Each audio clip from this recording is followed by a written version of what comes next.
अस्मदाचार्यपर्यन्तां वन्दे गुरुपरम्परां यो नित्यमच्युतपदाम्बुजयुग्मरुक्मं व्यामोहतस्तदितराणि नायमेने अस्मद्गुरोर्भगवतोऽस्य दयैकसिन्धो रामानुजस्य चरणौ शरणं प्रपद्ये मातापिता युवतयस्तनया विभूतिः सर्वज्ञते हृदयमेन परम्पराणाम् आद्यस्य न कुलपतेर्बहुलाभिरामम् श्रीभक्तदङ्घ्रियुगधं भूतं चरश्च महतां भजभट्टनाथ श्रीभक्तिसारशेखरयोगिवाः भक्ताङ्घ्रिरेण परकालयतीं प्रविश्रान् श्रीपराकुशमुनिं प्रणतोऽस्मि नित्यं गुरुमुक्तामहस्यापितामहाय प्राचेतसानेश फलप्रदाय श्रीभाष्यकारोत्तमदेशिकाय श्रीशीलपूर्णाय नमो नमस्तात् आचार्यानुस्मदीयानपि परमगुरुं सर्वमाचार्यवर्गं श्रीमद्रामानुजाखिलजनोद्धारणायावतीर्णं पूर्णार्यं व्यापुनीयं विवरमसतो नाम राजीवनेत्रौ वन्दे नाथं मुनीन्द्रं बहुलहर्षिपूनाथ लक्ष्मीमुकुन्दान् अस्मद्गुरुभ्यो नमः। शुक्लांबरधरं विष्णुं शशिवर्णं चतुर्भुजं सन्नवदनं ध्यायेत् सर्वविघ्नोपशान्तये यस्य जगदभद्राद्याः पाटिशत्याः परश्यतं विघ्नं निघ्नन्ति सततं स्पर्शेन तमाश्रये ज्ञानानन्दमयं देवं निर्मलस्फटिकामणिम् आधारं सर्वविद्यानां हयग्रीवमुपास्महे अभङ्गुरकलाकाशस्थूलक्षत्रमीलिते गाय महसे तस्मै दुरङ्गाय ते नमः।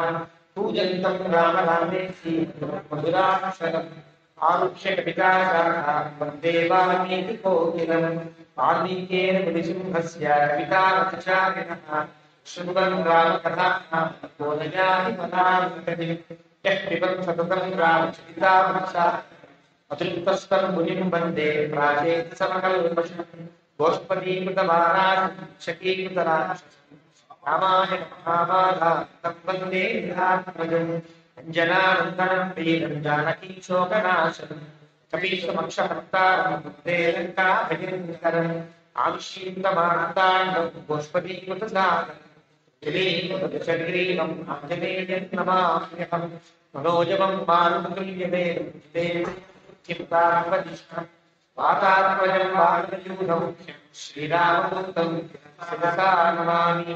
उल्लङ्घ्य सिन्धोस्तरिलं सलीलं विश्वकवर्णिं जनकात्मजायाः आदाय देवताः नमामि तं प्राञ्जलिराञ्जनेयम् आञ्जनेयप्रतिपाटलारणं काञ्चनाद्रिकमनीयविग्रहं पारिजातमूलवासिनं भावयामि पवमाननन्दनं यत्र यत्र रघुनाथगीतं तत्र तत्र तमस्काञ्जलिं बाष्पवारि परिपूर्णलोचनं मारुतिं नमत राक्षसान्तकम् वेदवेद्ये वरे पुंसीजाते दशरथात्मजे वेदप्राचीनसादासी साक्षात् रामायणात्मना चरितं रघुनाथस्य जनकोटिप्रविस्तरम् एकैकमक्षरं प्रोक्तं महापातकनाशकम् शृण्वन् रामायणं भक्त्या पादं पदमेव वा सजातं ब्रह्मणस्थानं ब्रह्मणा पूज्यते तदा वाल्मीकिर्सम्भूता रामसागरगामिनी पुनाति भुवनं पुण्या रामायण महामती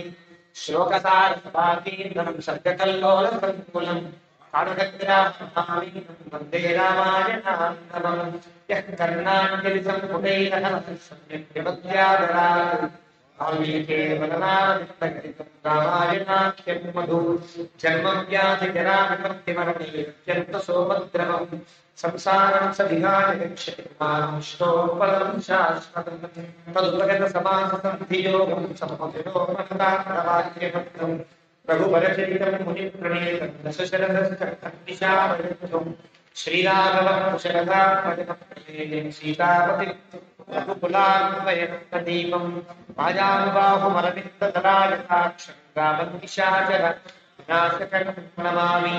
वैदेही सहितं स्वरध्रुमतले हरे महामण्डले पुष्पकमासने मुमये लीलासने सुस्थितम् अग्रे वादित्यं प्रभञ्जनसुते तत्त्वमुनिभ्यः परं व्याख्यानं भरतादिभिः परिवृतं रामं भजे श्यामलम् वामान् कश्चिद जानति परिदशतो दण्डदण्डं करे चक्रञ्चोर्ध्वगतेन बाहुयुगले शतं शरदं दक्षिणे बिभ्राणं जलजातपत्रनेदं भद्राद्रिबुद्धिस्थितं केयूरादिभूषितं रघुपतिं सौमित्रियुक्तं भजे आपदामपहर्तारं दातारं सर्वसम्पदा लोकाभिरामं श्रीरामं भूयो भूयो नमाम्यहम् धर्मात्मा सत्यसन्धश्च रामो दासरथिर्यदि पौरुषेता प्रतिद्वन्द्वश्च वेदिर्विहिरावणि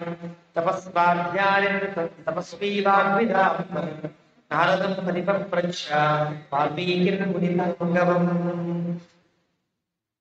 सकृदेवं प्रपन्नादितपास्मि च याचते अभयं सर्वभूतेभ्यो ददाम्येतद्व्रतं मम ध्याये भद्राद्रिवैकुण्ठरामं सीतारमान्वितं शङ्खचक्रधनुर्बाणधरं सौमित्रिसेवितम्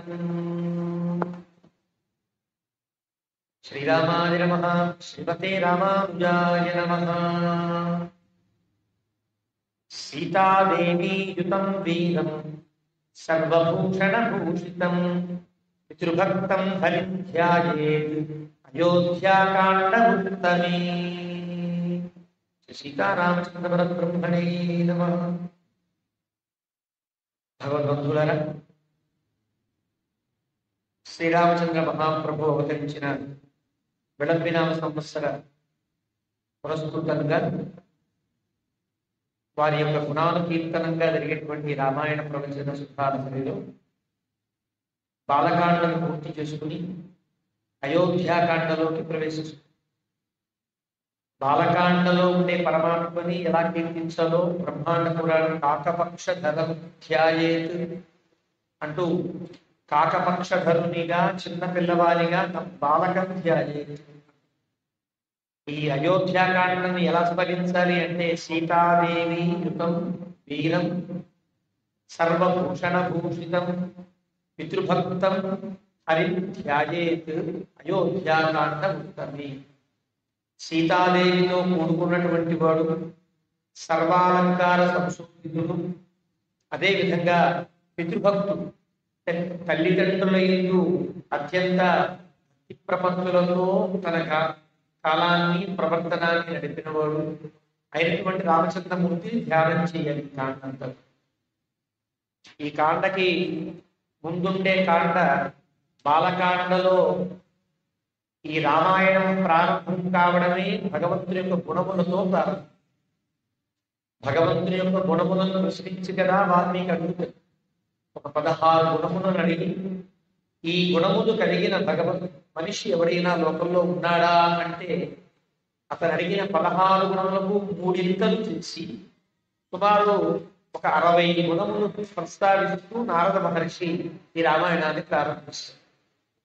అంటే 60 గుణములు చెప్పినట్టుగా మనకి ఆ ప్రారంభంలో ఉండే నారద మహర్షి కీర్తించిన గుణములను లెక్కిస్తే దాదాపుగా 58, 60 దగ్గరికి వస్తుంది.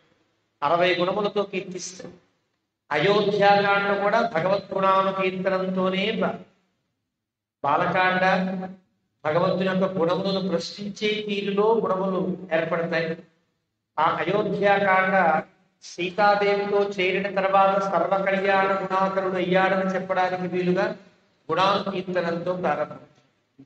రామచంద్రమూర్తి యొక్క కథను వాల్మీకి రాసేటప్పుడు దేనిని దృష్టిలో పెట్టుకుని రామాయణాన్ని రచించాడు అంటే భగవద్గుణములను లోకానికి చెప్పడమే ప్రధానంగా చెప్పాడు అని కీర్తిస్తాడు. అందుకనే ప్రతి కాండలో గుణ సంబంధములైనటువంటి ప్రశ్నలు దానికి అనుగుణంగా వర్ణములు కనిపిస్తాయి. భగవంతుని గుణములు చెప్పాలి. భగవంతుడు నిర్గుణుడో నిరాకారుడో, ఆకారము లేక గుణములు లేకపోతే ఈనాటికి ఈ సంస్కృతులు మన వైదిక సంస్కృతి నిలబడేది కాదంటారు పెద్దలంతా. భగవంతునికి గుణములు ఉన్నాయి కాబట్టి చెప్పుకోవడానికి మళ్ళీ మళ్ళీ ఆయన గురించి ధ్యానించడానికో మననం చేయడానికో అవకాశం. భగవంతునికి రూపాన్ని మనం పెద్దలు వారు దర్శించి మనకి అందించారు కాబట్టి ఆ రూపాన్ని సేవిస్తూ అర్చిస్తూ ఇప్పటికీ అర్చనాలు సాగు. అదే కనుక రూపము నామము లేకపోతే, నామము రూపము లేని భగవంతుని యొక్క ఉనికి ఎక్కువ కాలం ఉండే అవకాశం ఉండదు. కాబట్టి పెద్దవాళ్ళు నామగుణ కీర్తనం నామగుణములకు రూపనామములకు ప్రాధాన్యం ఇస్తారు. వాగ్గేయకారులంతా నీ నామ రూపములకు నిత్యమంగళం అని కీర్తిస్తారు.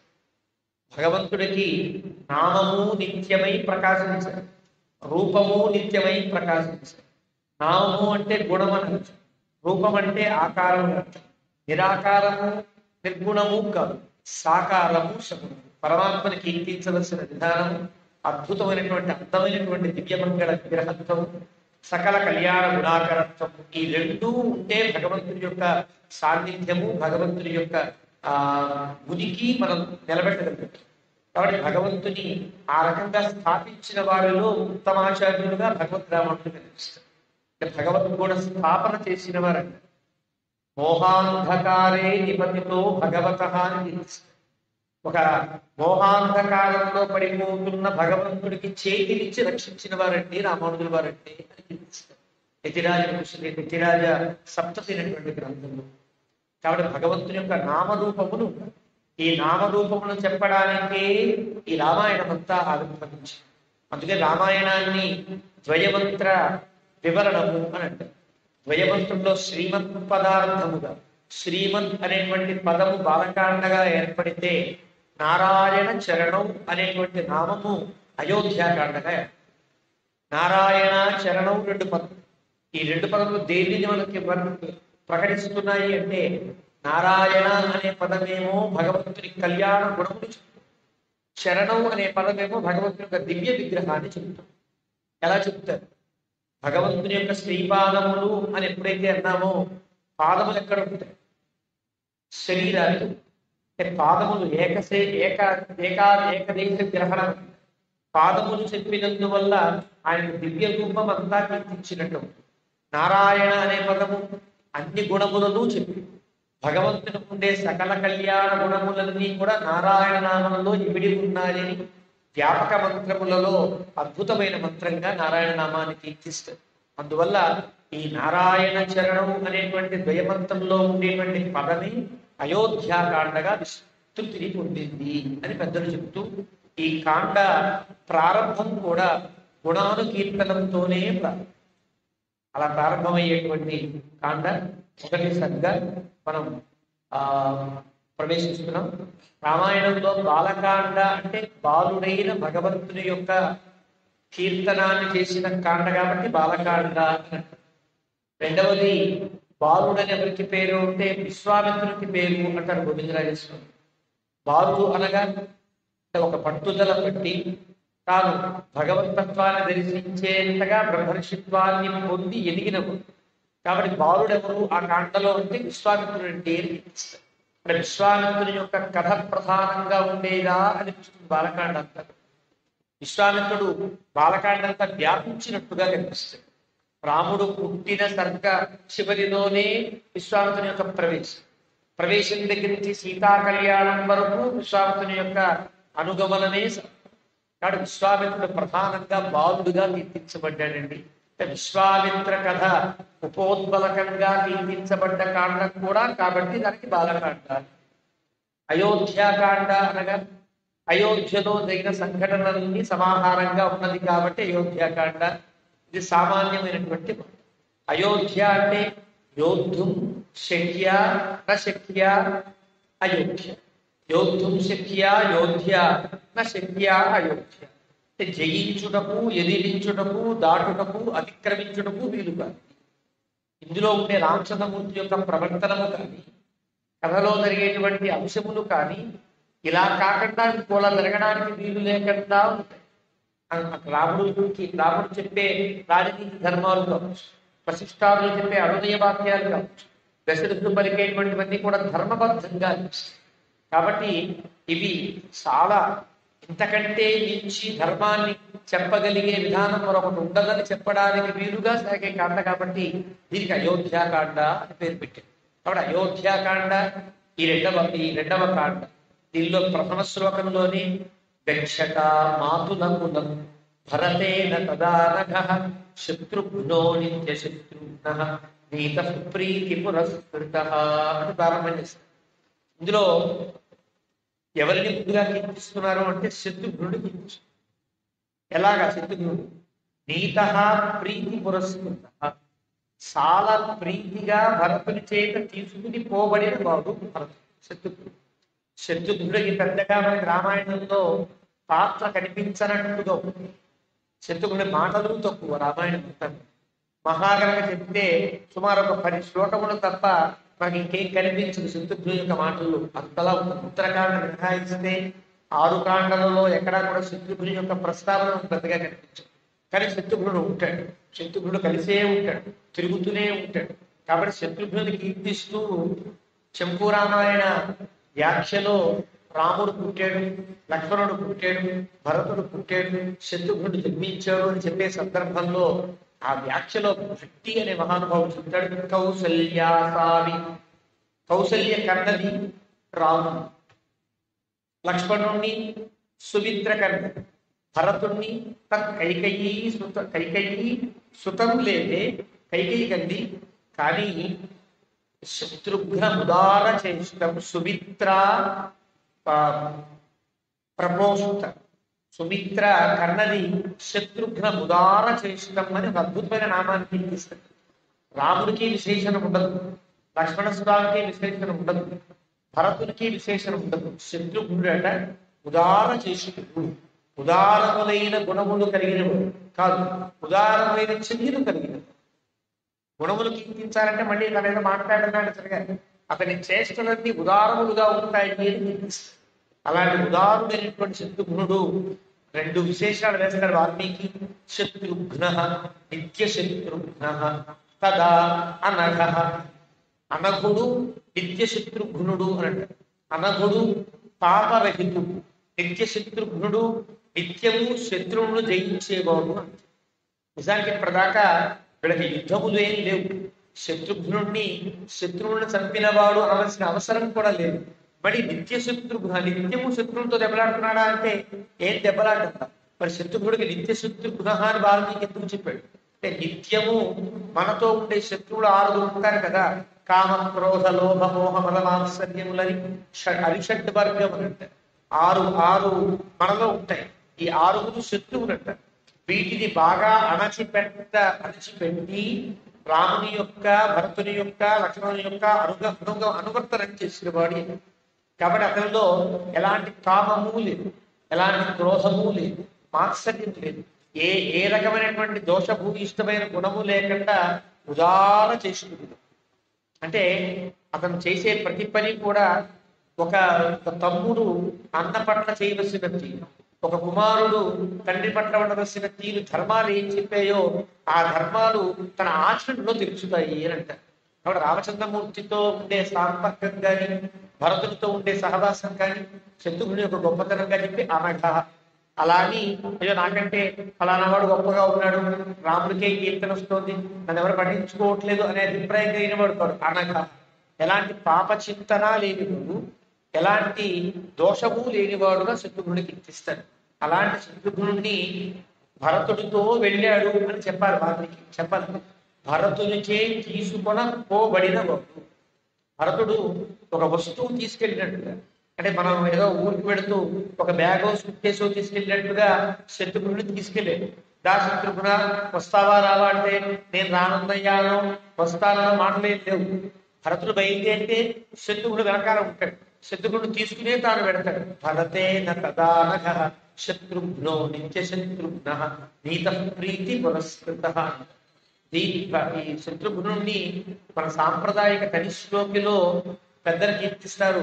భాగవత శేషత్వాన్ని ప్రకటించిన మహా. ఎలా ఉండాలో, భగవంతుని పట్ల ఎలా ఉండాలో లక్ష్మణ శత్రుఘ్నుడు తెలియజేస్తారు.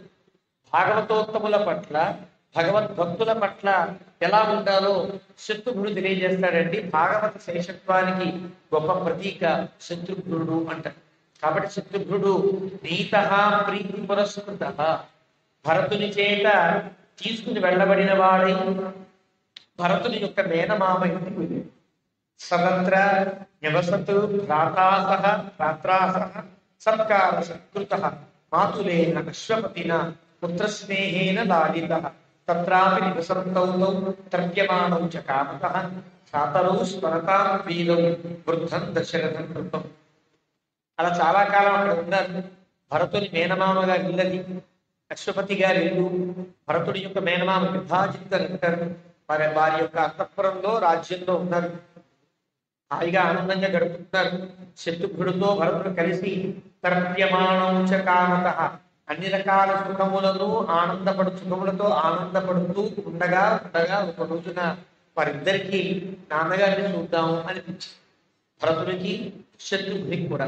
అదే సమయంలో అయోధ్యలో ఉండేటువంటి దశరథ మహారాజు కూడా రాజాపితౌ మహాతేజా సస్మార ప్రోషితౌ ప్రోషితౌ యుధాజిత్తు యొక్క రాజ్యానికి పంపినటువంటి తన ఇద్దరు కుమారులు అంటే భరత శత్రుఘ్నులిద్దరినీ కూడా స్మరించడయో చాలా కాలం నుంచి పిల్లలిద్దరినీ చూసి వాళ్ళని చూడాలని ఉంది. తాను ఏకకాలంలో వాళ్ళు దశరథుని స్మరించారు, వీరు దశరథుడు కూడా వాళ్ళిద్దరిని స్మరించడం చూడాలని ఉంది అనిపించింది. అంటే వారిద్దరి మీద ప్రేమ ఉన్నదా అంటే వారిని చెప్తున్నాడు. సర్వ ఏవతు తస్యేష్టాః చత్వారః పురుషక్షభాః స్వశరీరాత్ వినిర్వృత్తాః చత్వార ఇవ బాహవః. వాల్మీకి అందంగా చెప్తాడు. ఒక వ్యక్తి నుండి రెండు చేతులు మనకు ఉంటాయి. ఈ రెండు చేతులు చాలా ఇష్టంగా ప్రేమిస్తాం. అదే వ్యక్తి నుండి 4 చేతులు బయటకు వచ్చేది. 4 చేతులు ఎంత ప్రేమిస్తాం. ఈ చెయ్యి నాదే, ఈ చెయ్యి నాదే అని ప్రేమిస్తాం కదా. అట్లాగా తన యొక్క శరీరము నుండి 4 చేతులు బయటకు వచ్చినట్లుగా భావించేవారు కుమారుని కూడా. అంటే సమానమైన ప్రేమ కలిగి ఉండేవారు. చత్వార ఇవ బాహవ, కుడి భుజం ఎడమ భుజం మళ్ళీ కుడి భుజం ఎడమ భుజంలా ఉండేటువంటి 4 కుమారులతో చాలా ఆనందిస్తూ ఉండేవాడు. తేషామపి మహాతేజా రామో రతికర పితు. వాళ్ళందరిలో దశరథ మహారాజుకి చాలా ఆనందం కలిగించేవాడు ఎవరు అంటే రామచంద్రమూర్తి. స్వయం భూరివ భూతానాం బభూవ గుణవత్తరః. చాలా గుణవత్తరుడై అంటే వీరందరికంటే గుణములు ఎక్కువ కలిగిన వాడై తరప్రచీని చేస్తే ఉన్నవారి కంటే వీళ్ళకంటే ఉత్తమ గుణము కలిగిన వాడుగా గుణవత్తరః. ఎవరు ఈ నలుగురిలో తాను అవతరించి దశరథ మహారాజు ఎందరి ప్రేమానురాగాలు కురిపించే ఆ మూర్తి ఎవరు అంటే వాల్మీకి చెప్తున్నాడు. సహి దేవైరుదీర్ణస్య రావణస్య వధార్థిభిః అర్థితో మానుషే లోకే జజ్ఞే విష్ణు సనాతనః. దేవతలందరూ కూడా రావణాసురాది రాక్షసుల చేత పీడింపబడుతూ భగవంతుడు భగవంతుడు అవతరించాలి, తద్వారా రావణాది దుష్టరాక్షసుల సంహారం జరగాలని ప్రార్థించే దేవతల యొక్క ప్రార్థన మేరకు సనాతనుడైన పరమాత్మ మానుషే లోకే జన్మే, ఈ మనుష్య లోకంలో పుట్టాడు. రాముడు ఎవరు అనే ప్రశ్నకి తావే ఉండదు. వాల్మీకి రామాయణం చూసిన వాడికి, రామాయణం తెలిసిన వాడికి సాక్షాత్తుగా సనాతనుడైన పరమాత్మ, వేదవేద్యుడైన పరమాత్మయే రాముడుగా పుట్టాడు. ఇంకా రాముడు నారాయణుడా, రాముడు ఇంకొక దేవత యొక్క స్వరూపమా, ఇద్దరు కలిపి పుట్టారా, ఈ పిచ్చి మాటలన్నీ సాగుతూనే ఉంటాయి. కానీ రాముడు సనాతనుడైనటువంటి శ్రీ మహావిష్ణువు. సనాతనమే నమాహు ఉతాద్యస్యాత్ పునర్నవః. వేదం చెప్తుంది సనాతనం ఏనం ఆహు. ఇక్కడ సనాతనమైన పరమాత్మ. సనాతనం అంటే ఎప్పుడూ ఉండే భగవంతుడు. ఆయనకి పుట్టుకో మళ్ళీ పరివర్తనమో మళ్ళీ ఇంకొక అవతార సమాపనమో ఉండదు. ఎప్పుడు భగవంతుడు ఉంటాడు. ఈ సృష్టి ప్రకృతి మళ్ళీ పుడుతూ ఉంటాయి, మళ్ళీ పోతూ ఉంటాయి. కానీ సనాతనంగా ఉండే పరమాత్మ ఎప్పుడూ ఉండేవాడే అయినప్పటికీ కూడా సనాతనం ఏన మాహు ఉత అద్య శ్యాం పునర్నవః. మళ్ళీ ఆయన కొత్తగా పుడుతూ ఉంటాడు భగవంతుడు. కానీ ఇక్కడ వాల్మీకి చెబుతూ ప్రారంభంలోని అర్థితో మానుషే లోకే సహి విష్ణు సనాతన. అలా పుట్టాడు భగవంతుడు. సనాతనుడైన పరమాత్మయే, నారాయణుడే, శ్రీ మహావిష్ణువే రాముడై అవతరించాడు. కౌసల్యా సుశుభే తేన పుత్రేణ అమిత తేజస్స. అలా పుట్టినటువంటి అమిత తేజస్సుడైనటువంటి మితము లేని తేజస్సు లేనివాడు కదా పరమాత్మ అంటే. అలా పుట్టినటువంటి ఆ పిల్లవాడితో రామచంద్ర ప్రభు యొక్క అవతారంతో కౌసల్యా సుశుభే, కౌసల్య గొప్పతనాన్ని కౌసల్య ప్రకాశించింది. కౌసల్య గర్భంలో కదా తాను అవతరించాడు. కౌసల్య గర్భమందిరంలో ఏర్పడ్డ భగవద్ అవతారం. కాబట్టి యథావరేణ దేవానా అదితి వజ్రపాలిన. ఒకసారి అతిథి గర్భంలో ఎలాగైతే దేవతల్లో శ్రేష్ఠుడైన వజ్రపాణి పుడితే, అంటే ఇంద్రుడు పుట్టినప్పుడు అదితి ఎంత ఆనందించిందో అంత గొప్పగా ఆనందించింది కౌసల్య.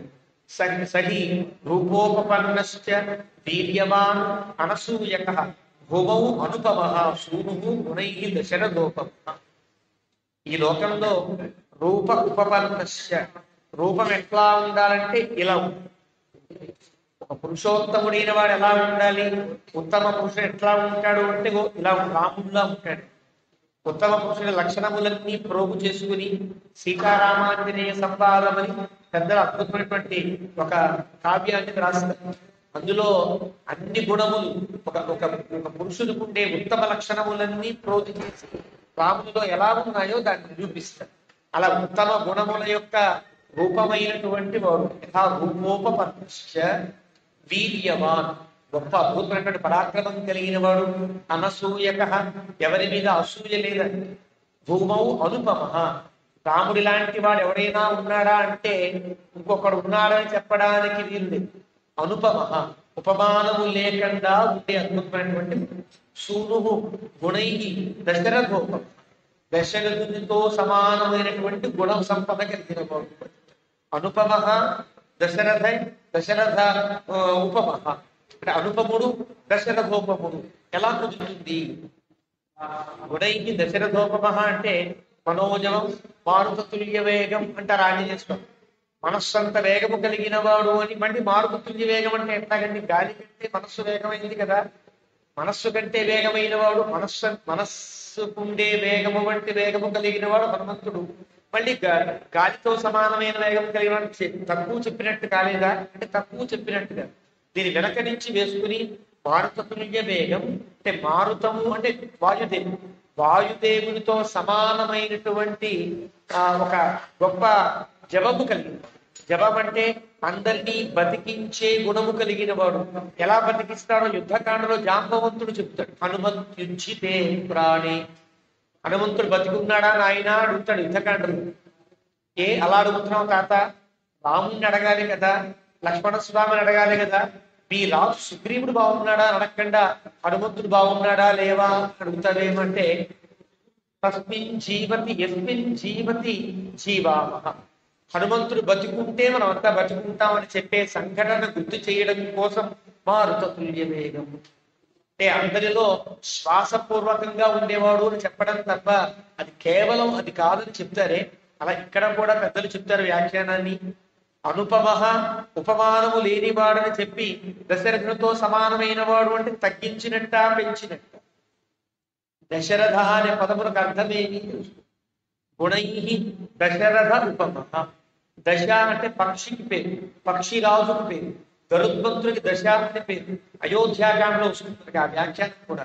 దశ రథ, పక్షిరాజైన గరుత్మంతుడు రథముగా ఎవరికి కలదో వారికి దశరథుడు పేరు. అంటే గరుడవాహనుడైన పరమాత్మ శ్రీమన్నారాయణుడు గుణై ఎలా అయితే గుణములతో ఉంటాడో అలా భగవంతునితో సమానమైన గుణ సంపద కలిగిన వాడు. మరి భూమౌ అనుపమ అంటే భూమౌ అనుపమ అన్నారు కాబట్టి దేవతాలోకంలో ఎవరన్నా ఉన్నారేమో అనుకుంటారేమోనయ్యా. అంటే ఈ లోకంలో భూమి మీద పుట్టిన వాళ్ళు ఎవరు రాముడికి సమానమైన వారు కారు అంటే దేవతాలోకంలో ఉన్నారేమో అని మీకు భావన కలుగుతుందేమో. దశరథోపమ గుణై దశరథోపమ, పరమాత్మతో సమానమైన వాడు. పరమాత్మతో సమానమైన వాడంటే ఈ లోకంలో ఎవరు లేరు, ఏ లోకంలోనూ ఎవరు సాటి లేరు. ఎందువల్ల నద్వితీయోస్తి కశ్చిత్, భగవంతుడితో సమానమైన వాడు రెండవ వాడు లేనిది కదా వేదం చెప్పింది. నత్వత్సమోస్త్యభ్యధిక కుతోన్య లోకత్రయేపి అప్రతిమ ప్రభావ. నీతో సమానమైన వాడే లేకపోతే నీకంటే గొప్పవాడు అనుకుంటాడయ్యా అని కీర్తిస్తారు మనకి యామునాచార్య స్వామి స్తోత్రగ్రంథంలో. నత్వత్సమ అస్తి అభ్యధిక కుతః, భగవంతుడితో సమానమైన వాడు లేడు అన్నందువల్ల దశరథోపమ అంటే అర్థమేంటి? ఈ లోకంలో సమానమైన వాడెవడు రాముడికి లేడు. దశరథోపమ భగవంతునితో సమానమైన గుణములు కలిగి సాక్షాత్తుగా భగవంతుడి లోకంలో అవతరించాడు అంటూ గుణముల కీర్తన ప్రారంభం చేస్తున్నారు. సచనిత్యం ప్రశాంతాత్మ మృదుపూర్వంతు భాషతి. చాలా మృదువుగా ముందు మాట్లాడతారు. ఎవరో పలకరిస్తే వెళ్ళిపోతూ చూడకుండా వెళ్ళిపోతూ ఉంటే వాళ్ళు పలకరిస్తే బాగున్నావా అంటే అప్పుడే చూసినట్టుగా యాక్షన్ చేసి బాగున్నావా అనేవాడు కాదు. వెళుతున్న ప్రతివాడిని నాన్న బాగున్నావా, అంత కులాసాగా ఉన్నారా ఇంట్లో అని పలకరించే ఒక మృదువైన స్వభావం కలిగింది. మృదుపూర్వంతు భాషతి. మాట్లాడే మాట కటువుగానో మనసు కష్టం కలిగించేగలాగా ఉండదు. మృదుపూర్వంతు, ముందు మాట్లాడతాడు, మృదువుగా మాట్లాడు. మృదు భాషతే పూర్వం భాషతే, మృదుపూర్వంతు భాషతే. మృదుపూర్వంగా మాట్లాడేప్పుడు అప్పుడు ఉచ్యమానోపి పరుషం నోత్తరం ప్రతిపత్తి. ఎప్పుడు పొరపాటుగా కూడా వాడు ఎదుటివాడు కనుక పరుషంగా మాట్లాడినా వాడితో పరుషంగా మాట్లాడేవాడు కాదు. అంటే రాముడిని ఎవరన్నా మాట్లాడారా అంటే ఎవరు మాట్లాడలేదా అంటే పెద్దలు ఒక కథ చెబుతారు. రామచంద్రమూర్తిట ఎప్పుడు దశరథుని దగ్గరికి వెళ్తాడు. దశరథుని దగ్గరికి వెళుతుంటే తల్లులు ఎంత చేతులు చాచినా వెళ్ళేవాడు. అయితే తల్లి అనేది కౌసల్య, నేను కన్నానా మీ నాన్న కన్నాడా అని పరుషంగా మాట్లాడటమే కదా. అలా పరుషంగా మాట్లాడిన చిరునవ్వు నవ్వి కౌసల్యకి ఆనందాన్ని కలిగించి దశరథుని ఒడిలోకే వెళ్ళేవాడు రాముడు అని చెప్తారు. అంటే పరుషంతు నోత్తరం ప్రతిపత్యతే. ఎవరు పరుషంగా మాట్లాడారు, రామచంద్రమూర్తిని పరుషంగా మాట్లాడవలసిన అవసరం ఎవరికి రాదు. ఒకవేళ వచ్చిన కౌసల్య అత్యంత ప్రేమతో నేను కన్నానా మీ నాన్న కన్నాడా, నా దగ్గర రావేరా రామా అంటే ఒక కౌసల్య చేసి చిరునవ్వు నవ్విస్తే ఆ చిరునవ్వుతోనే ఆవిడ ఆనందపడిపోతూ తన్మయాన్ని పొందితే దశరథుని కోడిలో పడుకునేవాడయ్యా రాముడు అని పెద్దలు దానికి వ్యాఖ్యానం చేస్తూ చెప్తారు. ఆ రకంగా ఉండేవాడు. కాబట్టి నోత్తరం ప్రతిపత్తి. కథంచిదుపకారేణ తేనైకేన తుష్యతి నస్మరత్యపకారాణ శతమపి ఆత్మభక్తయ శతమప్యాత్మభక్తయ. వాడు పొరపాటుగా వాడికి అనుకోకుండా రాముడికి ఏదో ఉపకారం చెయ్యాలనుకోడు. ఏదో చేస్తుంటే అది రాముడికి ఉపకారం అయితే అబ్బా నాకు అంత ఉపకారం చేశాడు అంటూ వాడికి నస్మరతి అపకారాణం శతమపి ఆత్మభక్తయ. వాడి ఎవరిలో తన పట్ల ఎన్నో అపకారములు చేసినప్పటికీ కూడా అవేం పట్టించుకోడు. మనకు ఎంత ఉపకారం చేశాడు. రాముడు వెడుతున్నాడు అనుకో, వెడుతూ ఉంటే చీకటి పడుతూ రాముడు వెడుతూ ఉంటే ఆ గుమ్మ ముందు దీపం పెట్టాడు. వాడు కావాలని వాడి ఇంటి ముందు వాడు దీపం పెట్టుకుంటే రాముడు అనుకుంటాడంటే మనం ఇస్తున్నానని వాడు దీపం పెట్టాడు, నాకు దారిలో ఎలాంటిది తగలకుండా ఉండడం కోసం కదా దీపం పెట్టాడని వాడేదో చేసుకుంటే కథంచితూ ఉపకారం. వాడు ఉపకారం చెయ్యాలనుకోలే, వాడికేదో వాడు స్వార్థంగా వాడు దీపం పెట్టుకుంటే ఆ దీపం కూడా నా కోసమే పెట్టాడన్నట్టుగా కథంచిత్ ఉపకారేణ కృతేన ఏకైన తుష్యతి. ఒక్క ఉపకారం చేసినా మర్చిపోడు, 100 అపకారాలు చేసినా పట్టించు. అలా ఉండేవాడు రాముడు. రాముని యొక్క తత్వం అది. శీలబుద్ధై జ్ఞానబుద్ధై వయోబుద్ధైశ్చ సజ్జనై కథయన్నాస్తవై నిత్యం అస్త్రయోగ్యాంతరేష్టి. రాముడు ఎవరితో ఉండేవాడు? శీలబుద్ధులతో, జ్ఞానబుద్ధులతో, వయోవృద్ధులైనటువంటి సజ్జనులతో. శీలబుద్ధులు ధర్మానుష్ఠాన తత్పరులైన మహర్షులు, యోగులు లాంటి వారు మహానుభావులు ఉంటారు. వాళ్ళు చిన్న చిన్న వాళ్ళే కావచ్చు, వాళ్ళ ప్రవర్తన వాడు చేసే అనుష్ఠానం చూస్తే ఆనందం కలిగింది, వాడితో కలిసి ఉండేవాడు. రెండో జ్ఞానవృద్ధై, మహాజ్ఞానులే పెద్దలు ఉంటారు, వాడితో కలిసి ఉండేవాడు. వయోవృద్ధైశ్చ సజ్జనై, వయోవృద్ధులైనటువంటి సజ్జనులతో. వయోవృద్ధులని ఏదో లోకాభిరామాయణంతో కాలం గడిపేవాడితో కాదు, సజ్జనులైన వయోవృద్ధులతో కూడా కాదు, అలా ఉండేవాడు రాముడు. కాబట్టి రాముడి యొక్క జీవితం అంతా ఇంత గొప్ప ఉదాత్తమైనటువంటి స్థితికి రావడానికి గల కారణం ఏమి అంటే పెద్దలు చెప్తారు వృద్ధోపసేవన. ఎప్పుడు పెద్దలని సేవిస్తూ ఉండడం వల్ల రాముడు ఇంత గొప్పవాడయ్యాడయ్యా అని చెప్తారు. అది శీలవృద్ధై జ్ఞానవృద్ధై ఆ రకంగా ఉండేవాడు. కథయన్ నాస్తవై నిత్యం అస్త్రయోగ్యాంతరేష్వపి. ఎప్పుడు కూడా ఏదో మంచి ధార్మిక విషయములతో, అస్త్రాది శస్త్రముల విషయంలో ఉండేటువంటి సందేహములతో కాలం గడిపేవాడు తప్ప వేరే రకములుగా కాలం గడిపేవాడు. ఇదంతా రాముని యొక్క దినచర్య చెప్పే సత్త, రాముని గుణములు చెప్పే సత్య. కాబట్టి బుద్ధిమాన్, మధురాభాషి, పూర్వభాషి, ప్రియం బల, వీర్యవాన్ నచ వీర్యేణ మహతాస్వేన విస్మిత. చాలా బుద్ధిగా ప్రవర్తించింది, చాలా బుద్ధిమంతుడు. బుద్ధి అనగానేమి ఎక్కడ ఏ పరిస్థితిలో ఎవరితో ఎట్లా ప్రవర్తించాలో అని తెలిసి ఉండడం బుద్ధి అని. బుద్ధి అనే పదమునకు కాలమునకు యథాకాలం యథా యథాకాలం యథాశాస్త్రం యథాపాత్రంచ నిత్యశం. కాలమునకు పాత్రతకు అక్కడ ఉండేటువంటి సందర్భానికి అనుగుణముగా ప్రవర్తించడం బుద్ధిమంతుడి యొక్క లక్ష్యం. అది బుద్ధిమా. మధురాభాష, చాలా ప్రియంగా మధురంగా మాట్లాడేవాడు. పూర్వభాష, ముందు మాట్లాడేవాడు. ప్రియం వద, ప్రియమునే మాట్లాడేవాడంటే సత్యం బ్రూయాత్ ప్రియం బ్రూయాత్ న బ్రూయాత్ సత్యం అప్రియం ప్రియంచ న అనృతం బ్రూయాత్ ఏష ధర్మస్స. సత్యం చెప్పండి, ఆ సత్యాన్ని ప్రియంగా చెప్పండి. ప్రియంకరాని అబద్ధం చెప్పకూడదు, ప్రమాదంకరాని నిజాన్ని దాచిపెట్టుకోండి. ఎలా చెప్పాలో అలా చెప్పాలి. ఇది ధర్మమైనటువంటి సనాతనమైన ధర్మం. ఇది బాగా తెలిసినవాడు కాబట్టి ప్రియం వద, ప్రియమును పలకగలిగినటువంటి వాడు రామచంద్రమూర్తి. వీర్యవాన్, చాలా గొప్ప వీర్యవంతుడు. నచ వీర్యేణ మహత స్వేన విస్మిత. ఒక్కొక్కసారి తన చేసేటువంటి ప్రవర్తనము తనకే ఆశ్చర్యం కలిగించేటట్లుగా ఉండే ఒక గొప్పతనం. వీర్యం అంటే ఎదుటి వ్యక్తి యొక్క స్థితిని అతిక్రమించగలిగే ఒక గొప్ప. వశిష్ఠుడు ముందొచ్చిన రాముని ప్రవర్తన, వశిష్ఠ ప్రవర్తన చూస్తే రాముని ఎంత విధేయుడండి అనేటట్లుగా ఉంది. అంటే ఎలాంటి గొప్ప వ్యక్తి తన ముందు నిలబడ్డా ఆ వ్యక్తి కంటే రాముని ప్రవర్తనమే అతిశయించు, అలా ప్రవర్తించు. కాబట్టి స్వేన విస్మిత, ఇలా ఇది ధర్మమా అనుకునేటట్టుగా రాముడు ఉండేవాడు. నచ అనృత కథ విద్వాన్, ఎప్పుడు అబద్ధాన్ని పలికేవాడు. విద్వాన్, అన్నింటా జ్ఞానం కలిగి ఉండేది. ఏ వస్తువైనా తను మాట్లాడదలుచుకున్నా, ఏదైనా తను చెప్పదలుచుకున్నా ఆ చెప్పదలిచిన అంశమునందు పరిపూర్ణత కలిగి ఉండేవాడు తప్ప అరకొర జ్ఞానంతో చెప్పేవాడు. వృద్ధానాం ప్రతిపూజక, పెద్దల్ని గౌరవించేవాడు. అనురక్త ప్రజాభిష్ట, ప్రజలంటే చాలా అనురక్తంగా ఉండేవాడు. ఎప్పుడు కూడా ప్రజలకు ఏదో మేలు చెయ్యాలి, వాళ్ళకి ఏ రకమైన కష్టం కలగకుండా చూడాల్సిన బాధ్యత రాజులుగా మా మీద ఉన్నది అని భావించేటువంటి వాడు. ప్రజాహ చ అపి అనురంజ, ప్రజలు కూడా అలా రాముని యందు ఎంతో ప్రేమతో ఉండేటట్లుగా ప్రవర్తించారు. మర్యాద అనేది ఇస్తే కదా పుచ్చుకోవడానికి యోగ్యత కలుగుతుంది. అలా ఉండేవాడు. సానుక్రోశ, ఎక్కువ జాలితో ఉండేవాడు. జిత క్రోధ, కోపాన్ని లేకుండా ఉండేవాడు. క్రోధాన్ని జయించిన వాడు ఉండేవాడు.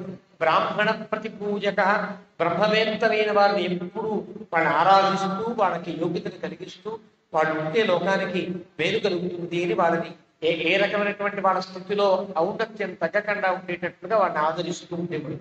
అలా ఉండేది. దీనానుకంపి అంటే పెద్దవాళ్ళని పూజిస్తాడా, చిన్నవాళ్ళని పట్టించుకోవడానికి దీన అనుకంపి, చాలా దీనులైన వారి యందు అనుకంప అస్య అస్థితి అనుకంపి, చాలా దయ కలిగి ఉండేవాడు. ధర్మజ్ఞుడు అంటే ఏ ధర్మము ఎవరి యందు ఏ ఆదరము చూపాలి, ఎవరి యందు ఆరాధనా భావం ఉండాలో ఈ హెచ్చు తగ్గుల అంశములన్నీ బాగా తెలిసినటువంటి వాడు ధర్మజ్ఞుడై ఉండేవాడు. నిత్యం ప్రగ్రహవాన్ శుచి, ఎప్పుడు కూడా ప్రగ్రహవాన్ అంటే కళ్ళెం పట్టుకున్న వాళ్ళ ఉండేవాడు. మనస్సుని గనక విడిచిపెడితే అది పలు రకాలుగా పరిగెట్టు. ఆ మనస్సుకి కళ్ళెం కట్టి చేత్తో పట్టుకున్నవాడు ఎలాగైతే గుర్రములు గనక తన అధీనంలో ఉన్నప్పుడు ప్రయాణం ఎంత సజావుగా ఆనందంగా సాగుతుందో అట్లా ఉండేవాడు. నిత్యం ప్రగ్రహవాన్ శుచి, ఎప్పుడు శుచిగా ఉండేవాడు. శుచిగా అంటే మానసిక కాయిక పరిశుద్ధితో ఉండేవాడు. అంటే శుచి అనగా మానసిక శుచి అంటే ఎదుటి వ్యక్తికి ఏ రకమైన అపకార చింతన లేకుండా ఉండుట. వ్యక్తికి పరోపకార చింతన, ప్రతి వ్యక్తికి కూడా ఏదో మేలు చేయాలి తప్ప అపకారము చేయకూడదనే భావన కలిగి ఉండుట శుచిత్వము అని అంటారు. శుచి అంటే స్నానము చేయుట కాయిక శుద్ధి, మానసిక శుద్ధి పరోపకార చిత్తము అని అంటారు. కాబట్టి శుచిగా ఉండేవాడే. కులోచితమతి, తన కులమునకు సంబంధించినట్లుగా ఉండేటువంటి బుద్ధి కలిగి ఉండేవాడు. తనకు సంబంధించిన నిత్యకర్మలు ఏవైతే ఉంటాయో వాటి ఆచరణలో కానీ వాటి యొక్క సంగ్రహణంలో కానీ ఎలాంటి లోటు చేయకుండా ఉండేవాడు. క్షాత్రం ధర్మం స్వం బహుమన్యతే, తనకి జన్మతః ఏర్పడ్డ క్షత్ర వంశము, ఈ క్షత్ర వంశాన్ని బహుమన్యతే, నా అదృష్టం కొద్దీ లభించింది. ఎందువల్ల? ప్రజలందరినీ పాలించగలిగే, ప్రజలందరికీ మేలు చేయగలిగే ఓ స్థితి కదా. ఒక నాయకుడు ప్రతివాడు కూడా ఏదో సీఎంఓ పిఎంఓ కావాలని కోరుకుంటున్నాడంటే ఇది ఏమిటి కాదు. వీళ్ళ బుద్ధులు ఎలా ఉన్నప్పటికీ కూడా ప్రజలకి ఎక్కువగా మేలు చేయగలిగే విధానం అధికారం ఉంటే కదా జరుగుతుంది. ఇక్కడ అధికారం స్వతహాగా ఏర్పడితే బహుమన్యతే, దీన్ని జాగ్రత్తగా చూసుకోవాలి. ఈ అధికారం నాకు ఏర్పడింది కాబట్టి అందరికీ మేలు చేయాలి అనేటువంటి తాపత్రయంతో ఉండేవాడు. కాబట్టి మన్యతే పరయా కీర్త్య మహత్ స్వర్గఫలం తత. లోకంలో అనుష్ఠించవలసినటువంటి వాడిని అనుష్ఠిస్తూనే పై లోకంలో ఉండేటువంటి స్థితిని కూడా తన జాగ్రత్త, అంటే ఐహికము ఆముష్మికము రెండు సమాన స్కంధములుగా నడిపే ప్రవర్తన కలిగిన వాడు. ప్రతి మనిషి ఎలా బతకాలి అంటే లౌకికంగా బతకాలి, ఆధ్యాత్మికంగా బతకాలి. లౌకికంగా వ్యవహార కుశలుడై ఉండాలి, ఆధ్యాత్మికంగా సంగము వీటి ఎందు కాకుండా భగవత్ సంగమై ఉండాలి. ఈ రెండూ ఉంటేనే మానవుని యొక్క జీవన పరిపూర్ణత కలుగుతుంది అని ఆధ్యాత్మిక శాస్త్రాలు చెబుతాయి. కాబట్టి ఈ రెండింటి యందు కూడా సమానమైనటువంటి స్కంధములుగా పరిగణించి ప్రవర్తించేటువంటి గొప్ప దినచర్య కలిగిన వాడు రామచంద్రమూర్తి. నా అశ్రేయసిరత విద్వాన్ నా విరుద్ధ కథారుచి.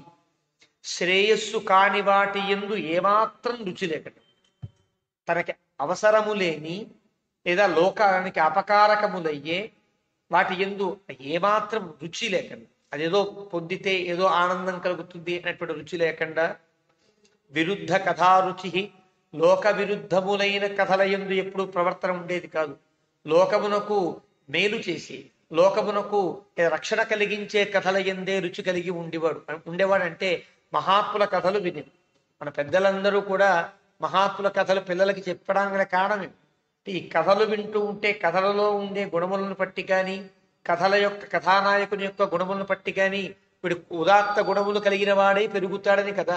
అలాంటి మహాత్ముల కథలను వినేవాడు. నా విరుద్ధ కథారుచి, వేరే కథల యందు ఎప్పుడు కూడా రుచి కలిగి ఉండేవాడు కాడు. ఉత్తరోత్తర యుక్తౌచ వక్త వాచస్పతిర్యథ.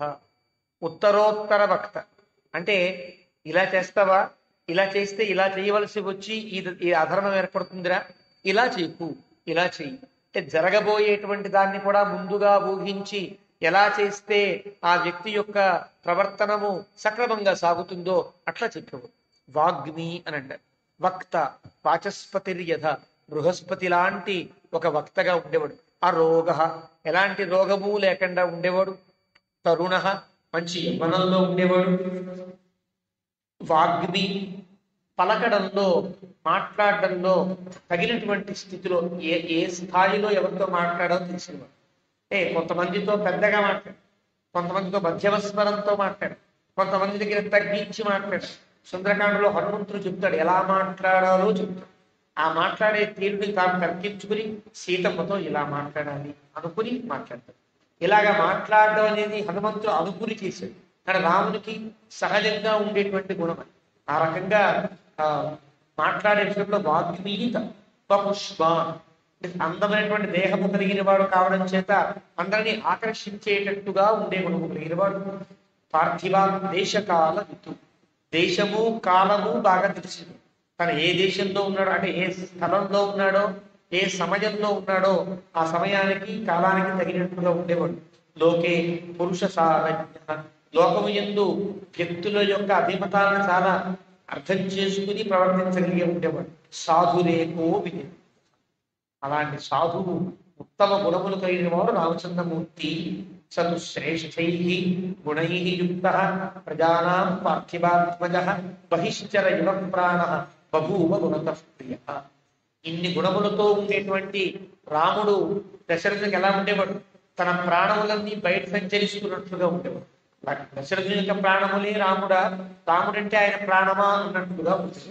సమ్యక్ విద్యావ్రత స్నాత యథావత్సాంగవేద విశ్వశ్రేష్ఠ బభూవ భరతాంతర్యః కళ్యాణాంజన సాధు అధీన సత్యవాది వృద్ధైరభినీతశ్చ విజయీ ధర్మార్థదర్శిని ధర్మ కామార్థతత్వజ్ఞః స్మృతిమాన్ ప్రతిభానవాన్ లౌకికే సమయాచారే కృతకల్పో విశారదః. ఇవన్నీ రామచంద్రమూర్తి యొక్క గుణములు. ఇవన్నీ ఇవి ఒక్కొక్క గుణములకు ఒక్కొక్క సందర్భము. అవన్నీ చెప్తే రామాయణంలో ఒక్కొక్క గుణము ఏ సందర్భంలో తాను ప్రకటించాడో ఇవన్నీ కథలుగా ఉంటాయి. సమ్యక్ విద్యా ప్రదర్శనాత, విద్యా ప్రదర్శనం అంటే అన్ని విద్యలను చక్కగా నేర్చుకుని స్నాతకము పూర్తి చేసుకుని ఉన్నాము. అంటే అన్ని విద్యల్లో పట్టభద్రుడు అయినవాడు అని చెప్పడం. సమ్యక్ విద్యా యథావత్ సాంగ వేద విధు, వేదములు అధ్యయనం చేశాడు, వేదాంతములు బాగా తెలిసేవాడు. విశ్వశ్రేష్ఠ, ధనుర్వేదము ఎందు కూడా చాలా నిష్ఠాతుగా ఉండేవాడు. పితు శ్రేష్ఠ బభూవ భరత, తండ్రి కంటే శ్రేష్ఠుడా అన్నట్టుగా ఉండేవాడు రామచంద్రమూర్తి. కళ్యాణాభిజన, తన చుట్టూ ఉండేవాళ్ళంతా కూడా మంగళప్రదములైన వ్యక్తులే చుట్టూ ఉండేవారు తప్ప ఏదో ఆటపాటగా ఉండే వ్యక్తులు ఉండేవారు కాదు. ఉన్నవాడంతా సాధువులై సద్ధర్మశీలులై ఉండే వ్యక్తులతో తాను నిత్యము కలిసి ఉండేవాడు. కాబట్టి సాధువు, తాను గొప్ప సాధువు. అదీన, ఎప్పుడు దీనత్వాన్ని పొందేవాడు కూడా, ఎలాంటి స్థితిలో కూడా దీనత్వం లేకుండా ఉండేవాడు. సత్యవా, ఎప్పుడు నిజమే పలికేవాడు. రుజువు, రుజువైన స్వభావం కలిగినవాడు. రుజువైన స్వభావం అంటే ఇక్కడ ఒకలా అక్కడ ఒకలా ఉండడము, రెండు మాటలు చెప్పడము లాంటివి లేవు. ఎలా ఉండాలో అలా తన యొక్క యథార్థ స్థితితోనే ఎప్పుడు ఉండేవాడు తప్ప నాటకములో మోసములో ద్రోహములో ఉండేవి కావు రాముని యొక్క ప్రవర్తనలు.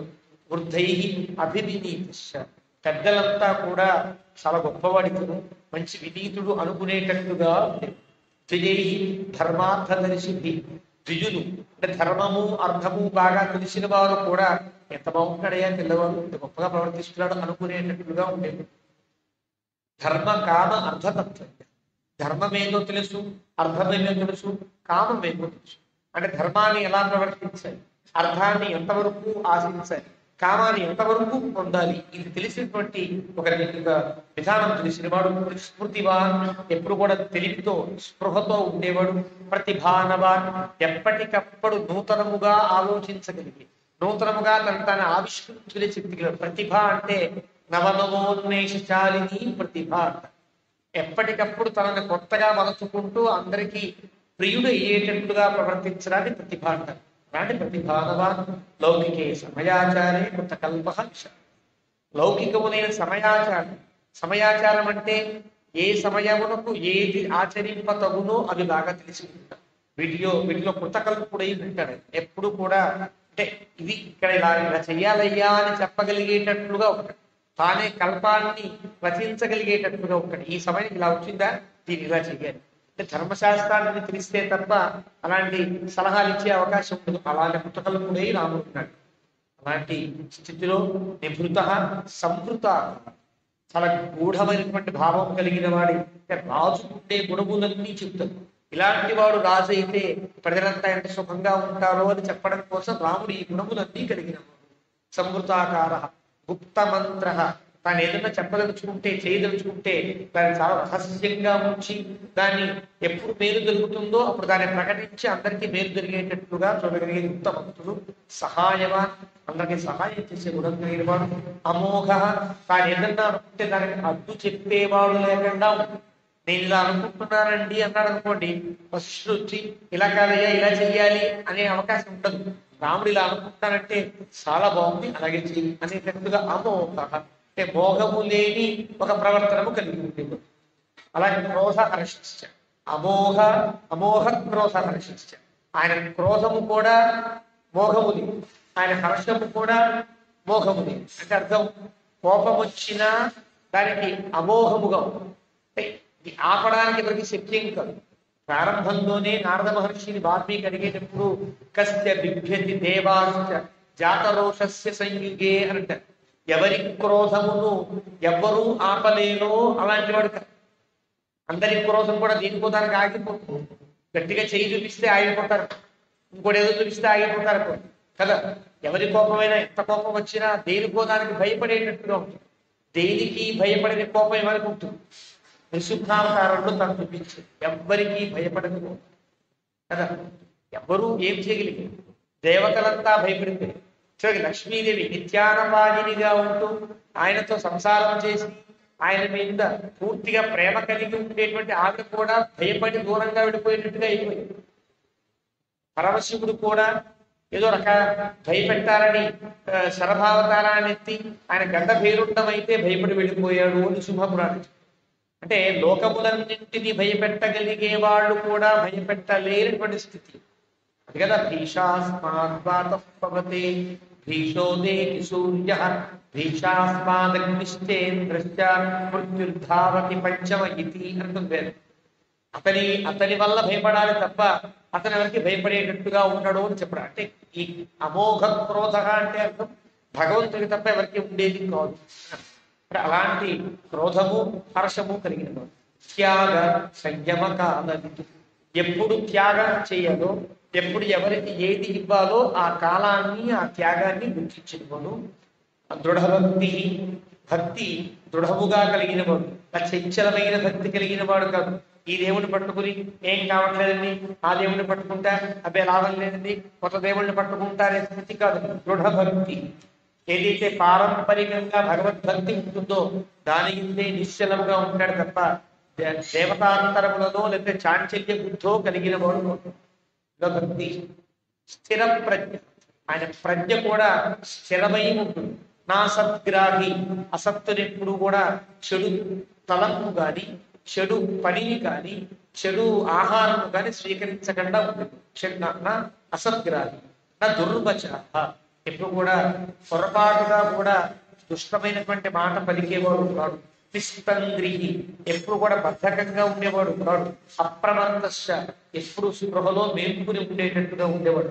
స్వదోష పరదోషమితు, నేను చేసిన తప్పేమి వాడు చేస్తున్న తప్పేమి, నా వల్ల ఈ తప్పు జరిగిందా అని ఎప్పటికప్పుడు తనని తాను పరిశీలించుకుంటూ ఏ తప్పు చేయకుండా ఉండగలిగే స్థితిలో తాను ఉండేవాడు. ఇవంతా కూడా గుణకీర్తనం కాబట్టి ఇలా మనం చెప్పుకోవాల్సి ఉంటుంది. అలాగే శాస్త్రజ్ఞ, శాస్త్రజ్ఞానుడు, కృతజ్ఞ, మేలుని మరిచిపోకుండా ఉండేవాడు. ఎవరైనా ఒక చిన్న ఉపకారం చేస్తే ఇందాక చెప్పుకున్నాం, కథ ఇచ్చింది ఉపకారే కృతేన ఏకైన దృశ్యం, అంత కృతజ్ఞుడైన సత్య కృతజ్ఞశ్చ అని అడిగాడు వాల్మీకి. దానికి ఉదాహరణగా గురించి పురుషాంతర కోవిదుడు. పురుషాంతర కోవిదుడు అంటే ఈ కనిపించే జీవుని కంటే అంతరమైనటువంటి భగవతత్వం బాగా తెలిసిన ఆత్మతత్వాన్ని బాగా గుర్తించిన వాడు పురుషాంతరపు. ప్రగ్రహానుగ్రహయో యథాన్యాయం విచక్షణ, పట్టు విడుపులు బాగా తెలిసిన విచక్షణ, ఎక్కడ పట్టు పట్టాలో ఎక్కడ కొంచెం విడిచిపెట్టాలో తెలుసు. ఇలాగా పట్టుని విడిచిపెట్టడాన్ని కూడా న్యాయాన్ని పట్టి ఉంటుంది. న్యాయానికి అనుగుణంగా పట్టు విడుదలను కలిగిన వాడు. సత్సంగ్రహ ప్రగ్రహణి స్థాన వినిగ్రహస్య అయం కర్మని ఉపాయ సందృష్టవ్య కర్మవితు.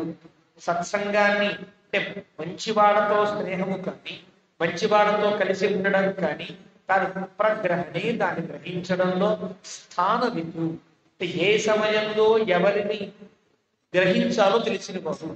ఈ దీనికి వ్యాఖ్య సుగ్రీవుణ్ణి పట్టుకోవడం. రాముడు సీతమ్మని పోగొట్టుకుని ఒక సీతమ్మని వెతికేటువంటి ప్రయత్నంలో ఉన్నటువంటి రాముడు ఎవరిని ఆశ్రయించాలి? వారిని ఆశ్రయించాలా, సుగ్రీవుని ఆశ్రయించాలి? అప్పటికి రాజ్యం చేస్తూ ఉండేవాడు వారి, ఏ రాజ్యము లేక కాంతిశీకుడై ఏదో అరణ్యంలో బుక్కి బుక్కుమంటూ ఉండేవాడు. రావణాసురుడుగా సీతమ అపహరిస్తే రావణాసుడికి బుద్ధి చెప్పిన వాడు వారి. సుగ్రీవుడికి రావణాసుడికి సంబంధమే లేదు. అలాంటప్పుడు రావణాసుడు కూడా మట్టు పెట్టగలిగే బలము కలిగిన వారిని రాముడు ఆశ్రయించాలా? ఏమీ లేని రాజ్యము లేని కాంతిశీకుడై బలహీనుడై ఉండి సుగ్రీవుని ఆశ్రయించాలి. స్థానవిధు, ఎవరిని పట్టాలో రాముడు తెలుసుకున్నాం అంటే న్యాయ అనుగుణం. ఓహో, వారిని ఆశ్రయించడానికి, మన పని కోసమని దుర్మార్గుడైన వాడిని ఆశ్రయించడానికి, మన పని చేసినా చెయ్యకపోయినా చేసేటువంటి ఒక ప్రయత్నాన్ని వాళ్ళలో పెంపొందించే వ్యక్తిని పట్టాలి తప్ప ఎవరిని పట్టకూడదు అనేటువంటి ఇంగితము తెలిసిన వాడు రాముడు. ధర్మము న్యాయము తెలిసిన వాడు రాముడని చెప్పడం కోసం ఇది సత్సంగ్రహ ప్రగ్రహణే స్థానవితు, స్థానము తెలిసిన అంటే పాత్రత బాగా గుర్తించిన వాడు. నిగ్రహస్యత, ఆ స్థానం కూడా తన చేయి దాడిపోతుంటే ఎలా నిగ్రహించాలో కూడా సుగ్రీవుని యొక్క కథే మనకి చెప్తుంది. అలాంటి అంటే ఎవరిని ఆశ్రయించాలో, తక్కువవాడా ఎక్కువవాడా కాదు, ఈ వ్యక్తికి ఈ పని అప్పచెప్పి ఆ వ్యక్తి ఆ పని చేయకపోతే ఎలా ఆ వ్యక్తితో పని చేయించాలో కూడా తెలిసినటువంటి ఒక గొప్ప నైపుణ్యం కలిగిన వాడు. అది కర్మని ఉపాయం, ఒక పని చేయడానికి ఆ పనికి ఉపాయములు ఉంటాయి. అంట ఆ పని దగ్గరికి తీసుకువెళ్ళేటువంటి గతిని పొందించే తత్వము యందు నిష్ణ. ఉప అయ దగ్గరకు, అయ గతించడంలో, ప్రాప్తించడంలో జ్ఞ పగ బుద్ధి కలిగింది. ఏ పనైనా తను అనుకుంటే సాధించేటట్టుగా ఉంటాడు అని తాత్పర్యం. సందృష్ట జయ కర్మ వితు, తాను చేసే పనిలో ఖర్చు, ఆ పనిలో ఉండే నైపుణ్యం రెండు సమానంగా సాగేటట్టుగా. అంటే ఇంత ఖర్చు అయింది, ఇంత పొందాం మనం, అంటే ఇంత శక్తి వృధా అయితే ఇంత ఫలితం లభించింది అనేది ఒక ఒక బేరీజు వేసినట్లుగా నడపగలిగేటువంటి శక్తి కలిగిన వాడు. శ్రైష్ట్యం శాస్త్ర సమూహేషు, అనేక శాస్త్రం రకరకాలుగా చెప్తుంటే శాస్త్రముల యొక్క సమూహముల యందు ఏది శ్రేష్టమైన దాన్నో దాన్ని గుర్తించి ఆచరించేటట్టుగా ఉండేవాడు.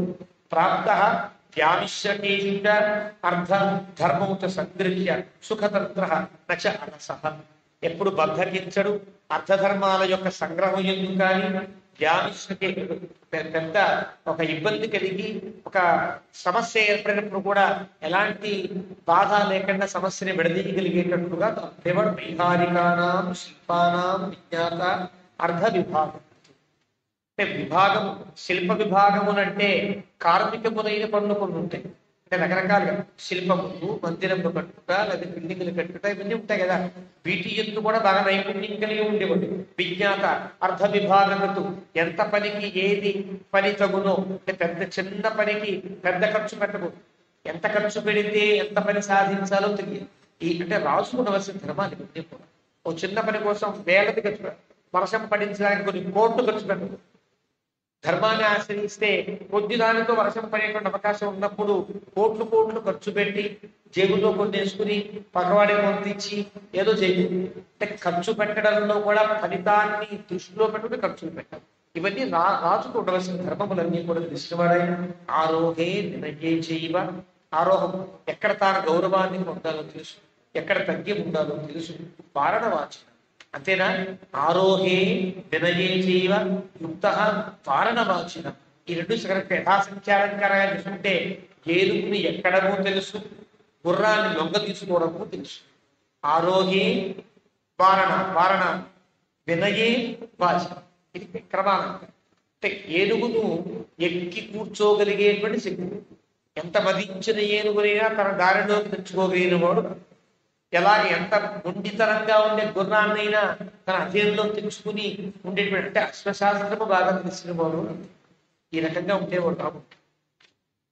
ధనుర్వేద విరామ శ్రేష్ఠ, అన్నీ కూడా రాముని యొక్క గుణకీర్తనం. ఎన్ని చేశారు తెలుసిన, బాలకాండ ప్రారంభంలో 58 గుణములు చెబితే ఈ కాండ ప్రారంభంలో 108 గుణములు చెప్తారు. అష్టోత్తర శతాబ్దం సాగినట్టుగా ఈ అయోధ్యాకాండ ప్రారంభమే 108 గుణములతో రామునికి అష్టోత్తరం చేసినట్టు ప్రారంభం అవుతుంది. అక్కడ సగము, అక్కడ 60, ఇక్కడ 120 ఎందుకు చేశారండి అంటే ఇంచుమించుగా 124 వస్తాయి. ఈ ఎందుకు చేశారంటే అక్కడ రాముడు ఒంటిపోడు, ఇక్కడ రాముడు సీతారాం, లక్ష్మి సీతమ్మతో కలిసిన రాముడికి సంపూర్ణ అర్చన అనుకున్నట్లుగా అయోధ్యాకాండ ప్రారంభంలో అన్ని గుణములతో రాముడికి కీర్తించడంలో మనకేదో ఇన్ని గుణములు ఉన్నాయి అని లిస్ట్ ఇవ్వడం ప్రధానం కాదు. అయోధ్యాకాండ ప్రారంభంలో రాముడిని గుణభృతుడిగా, అంటే గుణాకరునిగా స్థాపించడం వాల్మీకి అవసరం. ఎందువల్ల కథకి అనుకున్నాం. రేపు రాజు కాబోయే రాముడు అంటే పెద్ద కుమారుడికి రాజు అయిపోతాడండి అనుకోకూడదు మనం. ఇన్ని గుణములు కలిగిన వాడు రాజుగా అర్హుడని, ఇన్ని గుణములు చెప్పడం వల్ల రాముడే రాజు కావాలి అనిపించాలి కదా. కథ చదివేవాడికి అనిపించాలి, ఆ కథ తెలిసిన వాడికి అనిపించాలి. ఆ ప్రజలలో ఉండే భావము తెలియడం కోసం వాల్మీకి యొక్క ప్రణాళిక గొప్పది. అంటే ముందు కాండలోనే, ముందు సర్గలోనే గుణములను కీర్తించుట 2 రకాలు. అష్టోత్తర శతార్చనతో రాముణ్ణి ధ్యానము చేసి సీతాదేవి నృతం వీరం సర్వభూషణ భూషితం పితృభక్తం హరిధ్యాయేత్ అయోధ్యాకాండ ఉత్తమే, సీతాదేవితో కూడుకుని ఉన్న సకల భూషణ భూషితులైన రాముడిని కీర్తించాలి అని అయోధ్యాకాండ ప్రారంభంలో చెప్పినటువంటి ఈ సర్గ అంతా కూడా రామగుణ కీర్తన. ఇలాగ ధనుర్వేద విధాం శ్రేష్ఠ, ధనుర్వేదంలో గొప్ప శ్రేష్ఠుడు. అతిరథ సమ్మత, గొప్ప అతిరథుడు అంటే అర్ధరథులని, అతిరథులని, మహారథులని ఇలాగ రకరకాల ఒక శ్రేణులు ఉంటాయి. అవన్నీ బాగా తెలిసిన వాడు. అభియాత ప్రహర్తాచ, ఎప్పుడు దండయాత్రకి వెళ్ళాలో, ఎప్పుడు వాళ్ళని జయించి తిరిగి రావాలో అన్ని కాలంలో తెలిసినవాడు. సేనాలయ విశారద, ఎంత సేన ఉన్నా దానిని నడిపించడంలో గొప్ప నేర్పరితనంతో ఉండేవాడు. అప్రదృశ్యశ్చ, ఎదిరించడానికి ఎవరికి శక్యము కాకుండా ఉండే. సంగ్రామి క్రుద్ధైరవి సురాసురి, దేవతలు కావచ్చు, రాక్షసులు కావచ్చు, రాముడు కనుక కొంచెం కోపం కలిగి నిలబడితే హనుమంతుడు చెప్తాడు, బ్రహ్మా స్వయంభూ చతురాననోవ రుద్ర త్రినేత్ర త్రిపురాంతకోవ ఇంద్ర మహేంద్ర సురనాయకోవ స్థాతుం నశక్తా యుధిరామ మధ్యం. రాముడు గనక ధనస్సు పట్టుకుని వీడిని నేను చంపి తీరుతా అని గనక యుద్ధరంగంలో నిలబడితే బ్రహ్మ కావచ్చు, ఆయన స్వయంభువే కావచ్చు, ఆయన 4 తలకాయలు ఉండొచ్చు, సంపలి ఏం చేయలేదు రాముడు. రుద్రుడు 3 కళ్ళు గలవాడు కావచ్చు, త్రిపురాంతకుడు కావచ్చు, రాముణ్ణి ఆపలేడు. ఇంద్రుడు కావచ్చు, వాడు మహేంద్రుడు కావచ్చు, దేవతలందరికీ నాయకుడు కావచ్చు, రాముడు చంపాలనుకున్న వ్యక్తిని వీడెవరూ రక్షించలేరు. అంటే అప్రదృశ్యశ్చ సంగ్రామి క్రుద్ధై అపి సురాసురై, ఏ దేవతలు ఏ అసురులు కూడా రాముని యొక్క క్రుద్ధత్వానికో రాముడు సంగ్రామం నిలబడితే ఎవరు కూడా జయించడానికి శక్తులు కారు అని చెప్పడం పరశురామ గర్భభంగంతోనే మనకు తెలుసు. పరశురాముని జయించడంలోనే తెలుసుకున్నాం. ఆ రకంగా ఉండేవాడు. అనసూయ, వాడు ఏదో అసూయగా ఉండేటువంటి వ్యక్తి కాడు, చితక్రోధుడై ఉండేవాడు.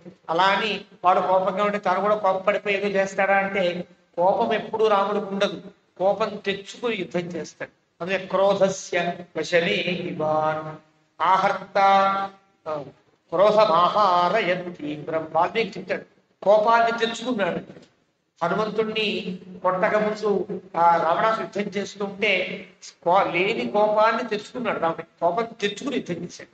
హనుమంతుణ్ణి కొట్టినప్పుడు క్రోధస్య వశమే ఇవాన్, హనుమంతుడు ఒక్క బాణం కొట్టేటప్పటికీ హనుమంతుడి యొక్క శరీరంలో బాణం దిగి రక్తసిక్తం అవుతున్న సందర్భంలో కోపానికి వశమైపోయాడు అంటాడు వాల్మీకి.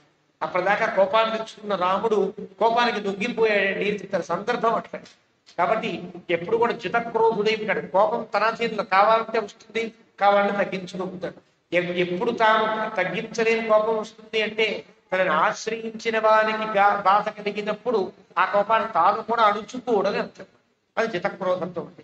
నా దృప్త నచమత్సరే, ఎప్పుడు కూడా తృప్తి కలిగిన వాడే ఉండేవాడు. ఏదో ఒక ఆర్తి, ఇది కావాలి ఇది కావాలి అనే తాపత్రయం ఉండేది కాదు, మాత్సర్యం ఉండేది కాదు. నచ అవమంతా భూతాన, ఎవరిని అవమానపరిచేటట్టుగా ఉండేవాడు. కాలవశానుగా, కాలముకు తగినట్లుగా ప్రవర్తించే ప్రవర్తనం కలిగిన, కాలానికి దొంగి ఉన్నట్లుగా ఉండేవాడు.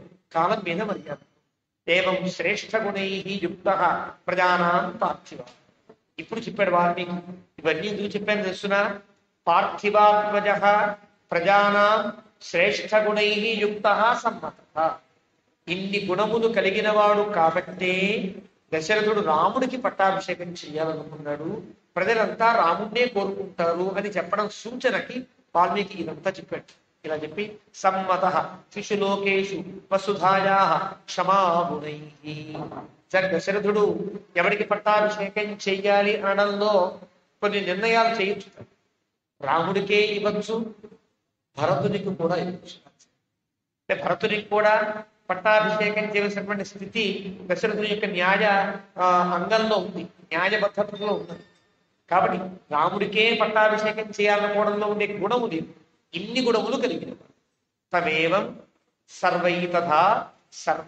ఇలాగా క్షమాగుణై, వసుధాయా క్షమాగుణై, వసుధలో ఉండేటువంటి అన్ని క్షమాగుణములు కలిగి, భూమికి ఎన్ని రకముల ఓర్పుతనం ఉందో ఆ ఓర్పుతనం అంతా రాముడికి ఉన్నదా అనిపించి, బుద్ధ్యా బృహస్పతితో సమానమైనటువంటి బుద్ధి కలిగిన వాడు, పరాక్రమంలో శచీపతితో సమానమైన శచీపతిని గొప్ప వీర్యవంతుడుగా వేదం కూడా ఇచ్చి, వీర ఇంద్రో వీర, ఇంద్రుడు గొప్ప వీరుడు. అలాంటి వీర్యంలో ఇంద్రుడు లాంటి వాడు ఆయన. తథా ఆ రకంగా సర్వ ప్రజాకాంతై, ప్రజలందరినీ వ్యామోహపరిచి, ప్రజలందరినీ ఆకర్షించి, ప్రజలందరికీ మేలు కలిగించే గుణములతో ప్రీతి సంజననై పితు గుణై విరుచే రామో దీప్త సూర్య ఇవాంశుకి. సూర్యుడు ఉంటే ఆ సూర్యుని చుట్టూ చాలా కిరణాలు ఉంటాయి. ఎన్ని కిరణాలు లెక్క పెట్టలేదు. అలాగే రాముడు సూర్య భగవానుడిలో ప్రకాశిస్తుంటే అతని చుట్టూ ఉండే గుణములు ఎన్నో అలా అంశుభి సూర్య యథా స్థిత తథా గుణై రామ ప్రకాశతే. అన్ని గుణములతో రాముడు ప్రకాశిస్తున్నాడు అంటూ తదేవం అలాంటి వాడు రాముడు వ్రత సంపన్నం, వ్రతము యందు సంపన్నత కలిగిన వాడు. అంటే దేనికి ఈ పనికి ఇతను తగును అనుకునేటట్టుగా దాంట్లో దీక్షలో ఉండేవాడు. అప్రదృశ్య పరాక్రమం, ఎవడు ఎదిరించడానికి వీరు కాని పర ఆక్రమము కలిగిన వాడు. లోకపాలోపమం, అంటే పంచలోకపాలకులు అంటవే లోకమును పరిపాలించే లోకపాలకులు దేవతలతో సమానమైనటువంటి రాజ ధర్మమును తెలిసిన వాడైన.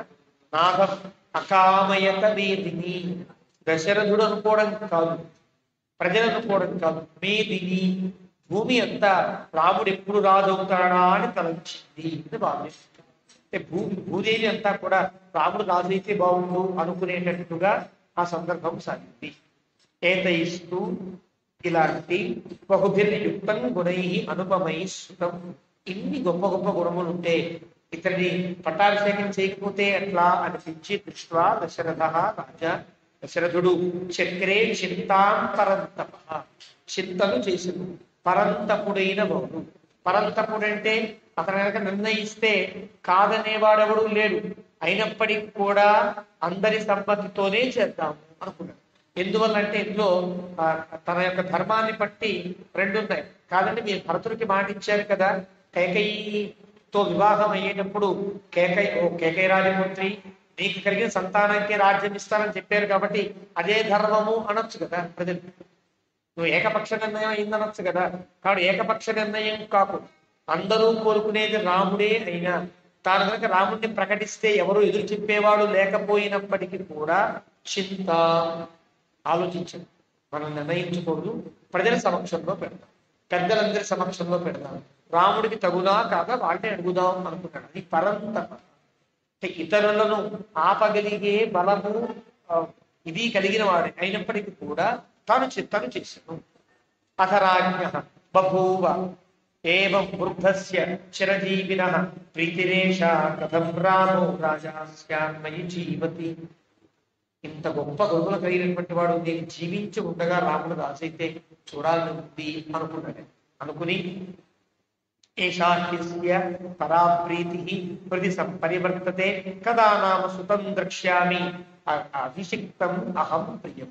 ఎప్పుడు చూస్తారో కదా రాముడు పట్టాభిషేకం అవుతుంటే, కిరీటం పెడుతూ ఉంటే, స్నానం చేయిస్తూ ఉంటే, రాముడు కొంచెం రాజగంధం పట్టుకుంటే ఎప్పుడు చూస్తారో కదా అంటూ ఒక రకమైనటువంటి భావన గరిమలోకి వెళ్తారు వెళ్ళండి. అలాంటి స్థితిలో వృద్ధి కామ లోకస్య, ఎందుకు లోకమంతా మరింత వృద్ధిని పొందాలి, లోకమంతా బాగుండాలంటే మా రాముడు రాజు కావాలి.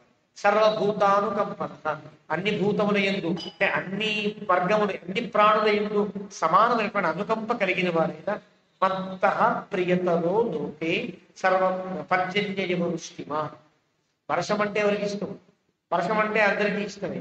రాముడు నాకంటే రాముడు అంటే చాలా ఇష్టం. నేను నన్ను ప్రేమించిన వాళ్ళు కూడా మీకంటే మీ అబ్బాయి మంచివాడండి అనేటట్టుగా రాముడు ఉంటాడు కదా. మత్త ప్రియతర లోకే, నాకంటే చాలా ప్రియతరుడు ఆయన.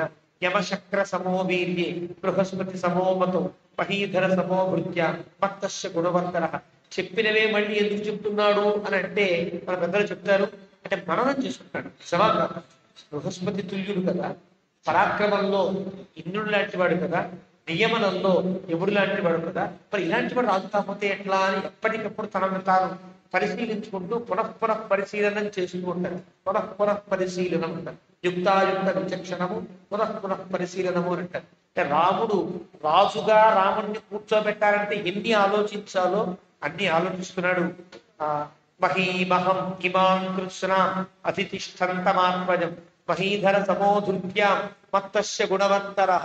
నాకంటే అన్ని రకములుగా గుణములలో శ్రేష్ఠుడు రాముడు అని నిర్ణయించుకుని మనస్సులో ఈ భూమి అంతాన్ని కూడా పరిపాలించ తగిన వాడైన అనేక వయసా దృష్ట్యా యథా స్వర్గమవాప్నుయ.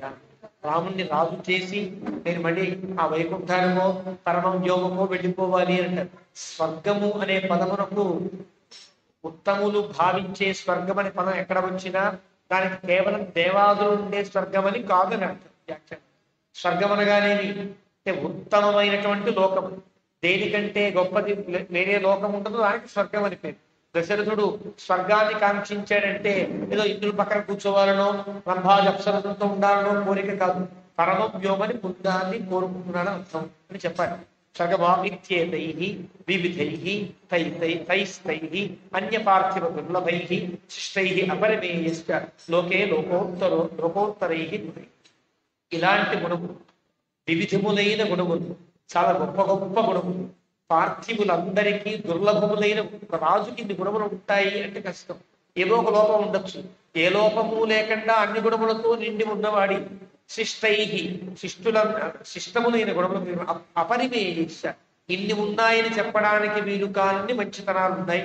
లోకోత్తరై గుణై లోకోత్తరమైనటువంటి గుణములు కలిగిన వాడు అలాంటి రాముడికి ఇవ్వకపోతే ఎట్లా అని తనలో తాను మళ్ళీ మళ్ళీ మళ్ళీ మళ్ళీ నిశ్చయించుకుంటూ తనిశ్చిత్య తం సమీక్ష్య మహారాజ యుక్తం సముదితై గుణై సచివైస్తార్థం యువరాజమమంత.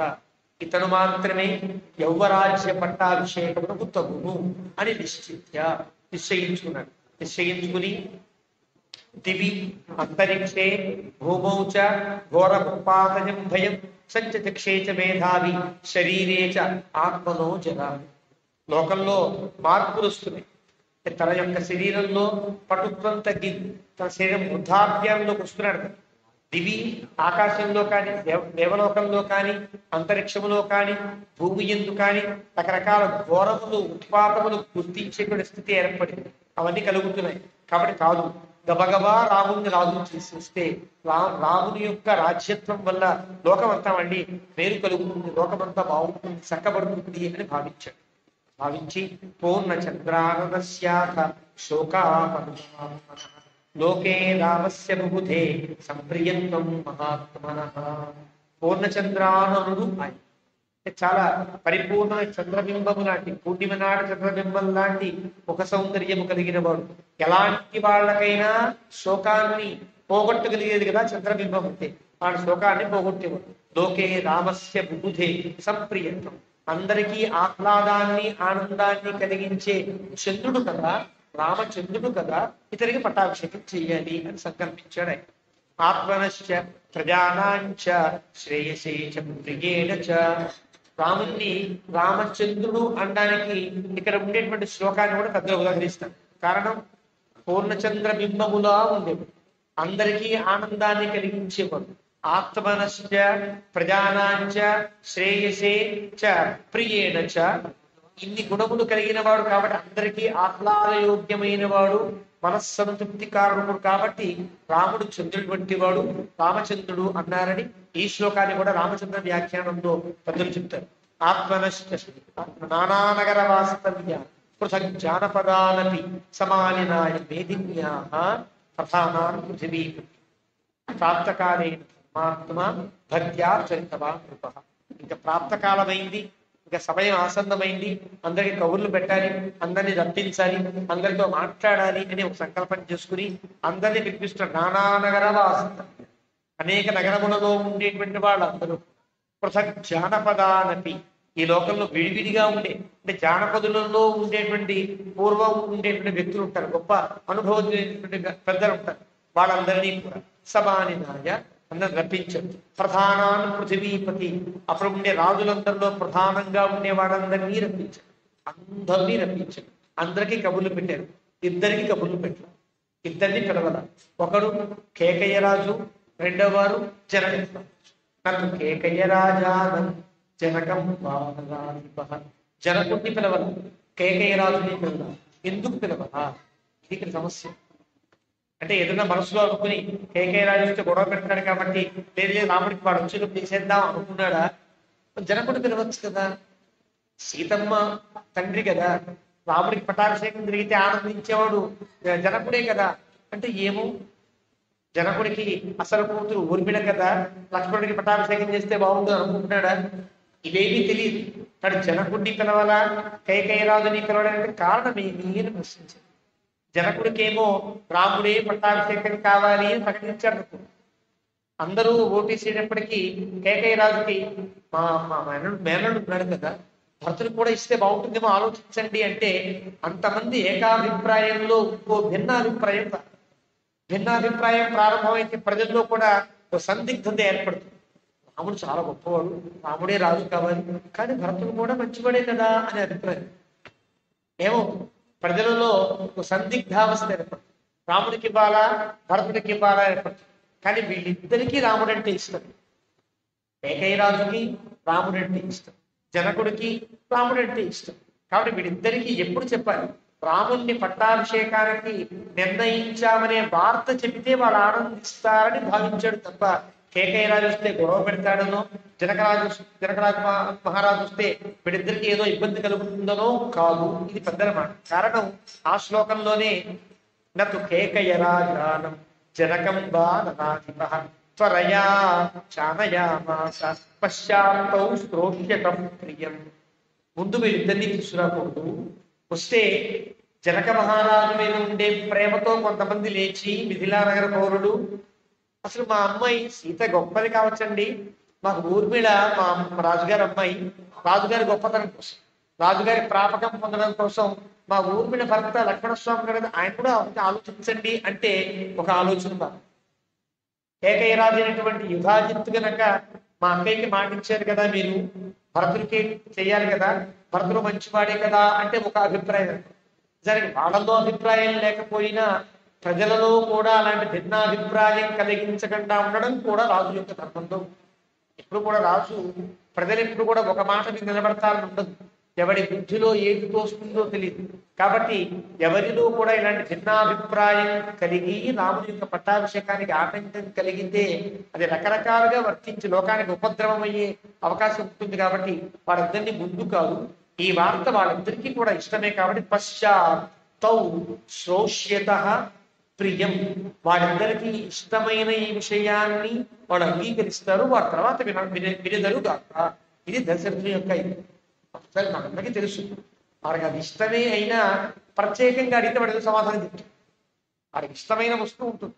వాళ్ళ ఇంట్లో ఉందనుకోండి, ఇంట్లో వంకాయ కూర చేద్దాం అనుకుంటున్నాను అంటే చెయ్యి అంటే, వంకాయ కూర చేయమంటారా అది చేయమంటారా అంటే వాడికి సందిగ్ధం, మరి ఆ కూర చెయ్యి అంటే అభిప్రాయాన్ని, భిన్నమైన అభిప్రాయం, మనస్సులో ఉన్న ప్రియమైన విషయాన్ని కూడా మరో దానికి వెళ్ళేటువంటి ప్రమాదాన్ని కలిగించకుండా ఉండడం కూడా రాజు యొక్క ధర్మాల్లో. కాబట్టి వాడు ఇద్దరిని పిలవలేదు అని చెప్పారు. పిలవకుండా తాను అందరినీ పిలిచారు. వీళ్ళిద్దరు తప్ప ప్రదర్శ అలంకృత రాజా ప్రజాపతి రివం ప్రజా, అందరినీ పిలిచాడు. వాళ్ళందరికీ భీష్మ మంచి మంచి వసతులు ఇచ్చాడు, నానా ఆభరణాలు ఇచ్చాడు. యథార్హం ప్రతి పూజితం, వాళ్ళందరినీ పూజించి సభగా ఆహ్వానించారు. అందరూ వచ్చారు. అథోపవిష్టే నృపతం, రాజుగారు కూర్చున్నారు. తస్మిన్ పరబలార్థనే, రాజుగారి చెబితే గనక ఎవరు కాదనడానికి వీలు లేకుండా ఉండేటువంటి గంభీరంగా కూర్చున్నారు. దశరథుడు ఇక్కడ కూర్చోవడం కూడా వాల్మీకి తన తమాషాగా చెప్తారు.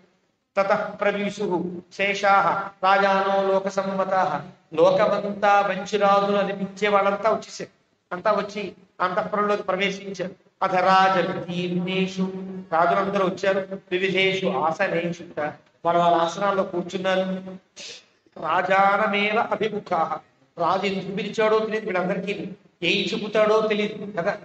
కొత్త వార్త ప్రకటించేటప్పుడు అందరి గుండెలు ఎలా ఉంటాయి, ఏమంటాడో, పనులు ఎక్కువ పెడతాడో తెలియదు, లేదా గుడేదో అంటాడేమో తెలియదు, ఇలా ఉంటాయి కదా. కానీ ఏం ప్రకటిస్తాడో తెలియటువంటి అసంధి, ఒక సోత్కంఠపూర్వకంగా వీళ్ళంతా సలబ్ధమానై వినయాన్వితై నృపై, వాళ్ళందరూ అక్కడికి వచ్చారు. వినయాన్వితులైన రాజు. పురాలయై జానపదై, పుర ఆలయై జానపదై, అయోధ్యలో ఎప్పటి నుండో ఉండే బుద్ధులైన జానపదులంతా వచ్చారు. వీళ్ళెందుకు రావాలి? కుర్రవాడికి విచక్షణ జ్ఞానం తక్కువ. పూర్వకాల జానపదులు ఉంటారు పెద్దవాడు, వాళ్ళకి ఆ రాజు అలా పరిపాలించాడు, దశరథులా పరిపాలించాడు, దశరథుని యొక్క చిన్నతనము వాళ్ళకి తెలుసు, రాముడు చిన్నతనాన్ని చూచారు. కాబట్టి ఎవరు గొప్ప అంటే దశరథులు చిన్నతనంగా ఉండే చిన్నతనంలో దశరథుడి కంటే రాముడు చాలా గొప్పవాడని చెప్పడానికి కూడా పురాలయై జానపదై, పూర్వము నుండి ఉండే జానపదులు వాళ్ళంతా కూడా.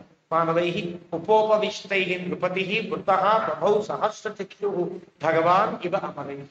ఒక పెద్ద దేవసభలో, సుధర్మ అనే పిలువబడే దేవసభలో మధ్య సింహాసనంలో కూర్చున్న దేవేంద్రుడిలా దశరథ మహారాజు సింహాసనంలో కూర్చున్నాడంటూ మొదటి సర్గ పూర్తి.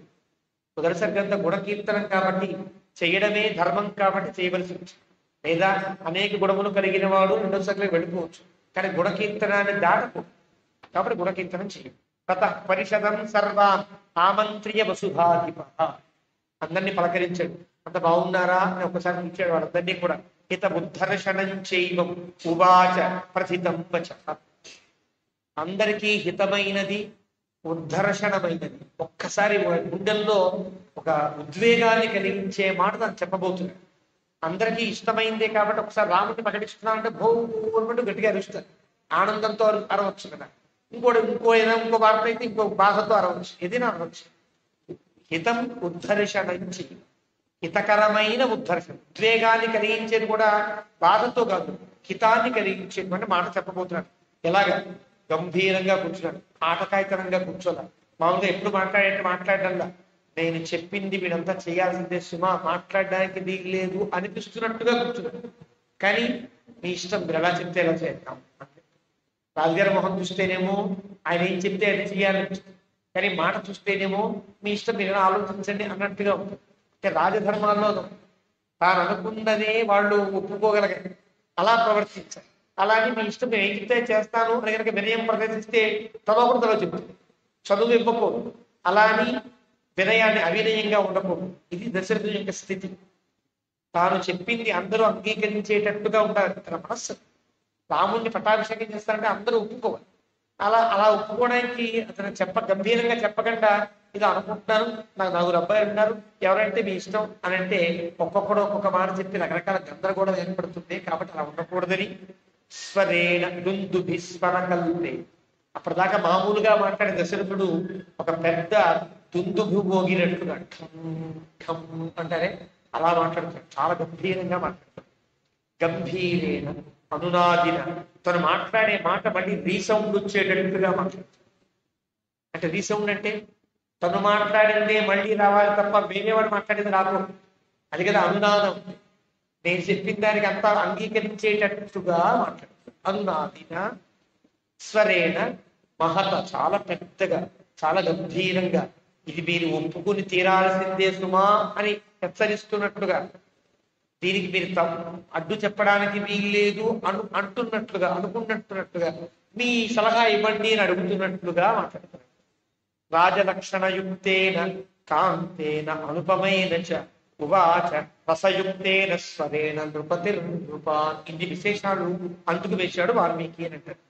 రాజలక్షణయుక్తేన, ఒక రాజుగారు మాట్లాడే తీరులో మాట్లాడుతున్నాడు. అందరినీ ప్రేమతో పిలిచాడు, సరదాగా కూర్చోబెట్టాడు అనుకోవడానికి వీల్లేదు. ఒక గంభీరమైన చక్రవర్తి ఎలా మాట్లాడాలో అలా మాట్లాడతాడు. అలా అని ఏదో కష్టపెట్టేటట్టుగా మాట్లాడడంలా, కాంతేన, అందరికి ఆనందం కలిగించేటట్టే మాట్లాడతాడు. అనుపమైన చ, అబ్బా ఇలా తప్ప ఇంకెవరు మాట్లాడలేరండి, అంత బాగా మాట్లాడుతున్నాడు అనిపించేటట్టుగా మాట్లాడుతున్నాడు. ఉవాచ రసయుక్తేన, రసం అంటే ఏది చెప్పదలుచుకున్నాడో ఆ చెప్పదలుచుకున్న అంశాన్ని నిర్ధారించే క్రమమైనటువంటి మాట తీరు కలిగి ఉండడం రసం. కానీ ఏదన్నా చెప్పే మాట ఇది నిజం అనిపించేటట్టుగా మాట్లాడగలరు, ఏదో సందేహాలు కలిగించేటట్టుగా ఉండకూడదు. రసయుక్తము అంటారు.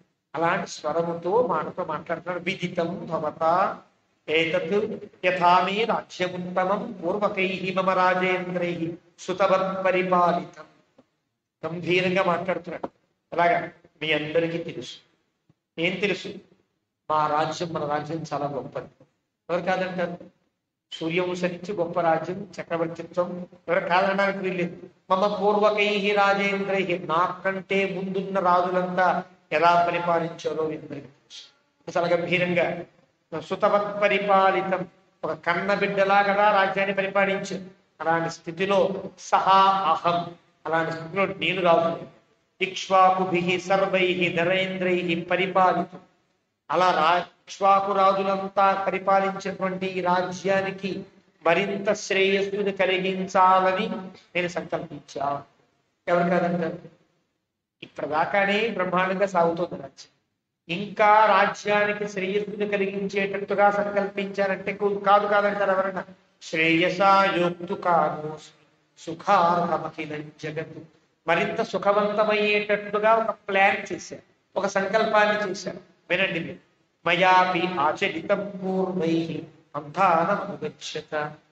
పూర్వులు పరిపాలించిన మార్గమునందే నేను చాలా జాగ్రత్తగా పరిపాలించాను. ఎలా పరిపాలించాను తెలుసునా? నిత్యం అనిద్రేణ, ఎలాంటి అప్రమత్తత లేదు. నిద్రపోకుండా చేశానని కాదు, ఎక్కడ కూడా ఒక చిన్నపాటు ఏమరపాటు కూడా లేకుండా ప్రవర్తించారు. యథాశక్తి బాగా చేశారండి, అప్పుడు అలా జరిగింది కదా అని అంటారేమో. యథాశక్తి నాకుండే శక్తిని మొత్తాన్ని ప్రయోగించేశాను. అంతకుమించి నేను చేయలేను కదా. యథాశక్తి అభిరక్షిత, నాకుండే శక్తికి తగినట్లుగా, అందరికీ నచ్చినట్లుగా, అందరి పూర్వపాలనకు ఏమాత్రం తీసుకోని రీతిలో నేను పరిపాలించాను. ఇలా పరిపాలిస్తున్న ఈ క్రమంలో ఇదం శరీరం కృత్సనస్య లోకస్య జగతాహితం పాండురస్య ఆతపత్రస్య ఛాయాయాం చింతం మయా. ఈ ఛత్రం కింద తెల్లటి గొడుగు కదా, రాజులకి ఎప్పుడు పటాభిషేకంలో తెల్లటి గొడుగు పెట్టారు. తెల్లటి గొడుగు కింద నా జీవితం అంతా తెల్లబడిపోయాయి కదా. జుట్టు తెల్లబడిపోయింది, భావాలు తెల్లబడ్డాయి, కళ్ళు తెల్లబడ్డాయి. ఇక నేను చెయ్యలేనటువంటి స్థితి ఏర్పడిపోతుంది. కాబట్టి తెల్లవారుతుంది నా జీవితానికి. తెల్లవారుట అంటే ఈ శరీరము విడిచి అస్తమించి మరొక శరీరమును లేక మరొక లోకమును మరొక తత్వమును పొందుతాను. కానీ ఈ రకంగా ఛాయాయాం జనితం మయ, ఈ పాండులమైనటువంటి తెల్ల గొడుగులోనే నా జీవితం అంతా ఈ రకంగా జనితమైపోయింది. జీర్ణస్ప్రాప్య వర్ష సహస్రాన్ని, చాలా కాలం పరిపాలించాను. బహూని ఆయుష్ జీవత, చాలా ఆయుర్దాయాలు పొంది మరీ దీన్ని అనేక వేల సంవత్సరాల పాటు తపస్సు ఈ రాజ్యాన్ని చేశారు. జీర్ణస్య అస్య శరీరస్య, జీర్ణమైపోతున్నటువంటి శరీరానికి విశ్రాంతిని ఇవ్వదచ్చ. ఆ శరీరం జీర్ణమైపోయింది, ఈ శరీరానికి విశ్రాంతి ఇస్తా. నా మనస్సు కాదు సుమా, నేను రాజ్యం విడిచిపెట్టా, నా మనస్సు ఎప్పుడు ఇంకా రాజ్యం చేయాలి, ఇంకా రాజ్యంలో నేను పటిష్టంగానే ఉన్నా, సందేహం లేదు. నేను చేతగాక మా అబ్బాయికి ఇవ్వట్లా.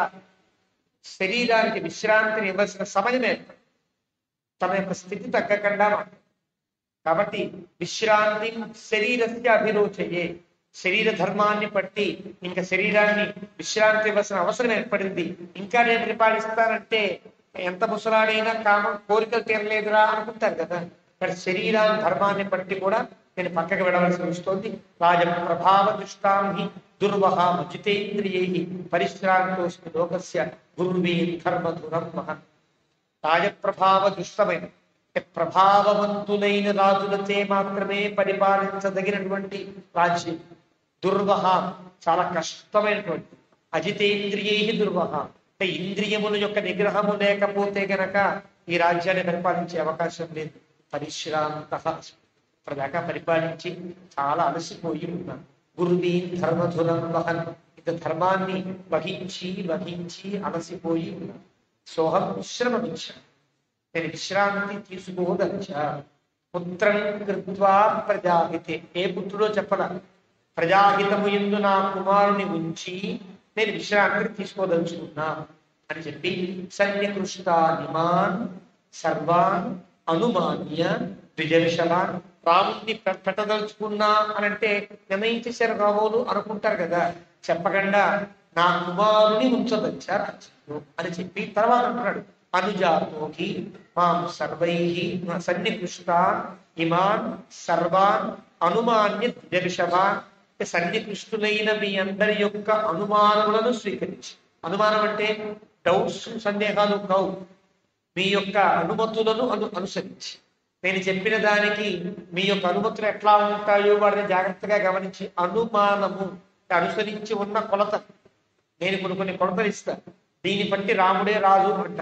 ఆ కొలతలకి తగినట్టుగా మీరు అనుమానిస్తే అంటే అంగీకరిస్తే అనుమతిస్తే రాజు చేస్తా అని చెప్పడం. ఎవరో చెప్పట్లా, భరతుడా రాముడా శత్రుఘ్నుడా లక్ష్మణుడా ప్రకటించాల. పుత్రం అని చెప్పి తర్వాత అంటున్నాడు అనుజాతో హిమాం సర్వై గుణై జ్యేష్ఠో మమాత్మజ. నాకంటే గుణములన్నింటిలో శ్రేష్టమైనటువంటి గుణములు కలిగిన వాడు నా పెద్ద కుమారుడు కదా. రాముడు అన్న పెద్ద కుమారుడు కదా. పురందర సమోవీర్యే, ఇంద్రుతో సమానమైన పరాక్రమం కలిగిన వాడు కదా రామ పరమురంజయ. అలాంటి రాముడు శత్రువును కూడా జయించగలిగిన వాడు కదా. తం చంద్రమివంశేన యుక్తం ధర్మభృతాంబరం యౌవరాజ్యేనియోక్తాస్మి ప్రీతః పురుషపుంగవం. అలాగా పుష్యమీ నక్షత్రంతో చంద్రుడు ఉన్నప్పుడు ఎంత ప్రకాశవంతంగా ఉంటాడు. లేదా పుష్యమీ నక్షత్రంలో రామచంద్రుడికి పట్టాభిషేకం చేస్తే ఎంత బాగుంటుంది. పుష్యమి అనేది దిద్దులలో నక్షత్రంలో గొప్ప నక్షత్రం. పుష్యం అంటేనే పరిస్థితిని కలిగించే నక్షత్రం. తిష్యో నక్షత్రం బృహస్పతి దేవత వేదించ. ఈ పుష్యమీ నక్షత్రానికి బృహస్పతి అధిదేవత. బృహస్పతి బుద్ధిలో గొప్పవాడు కదా, అంటే సకల బుద్ధి లక్షణ యుక్తమైనటువంటి బృహస్పతి దేవతాకమైన నక్షత్రం.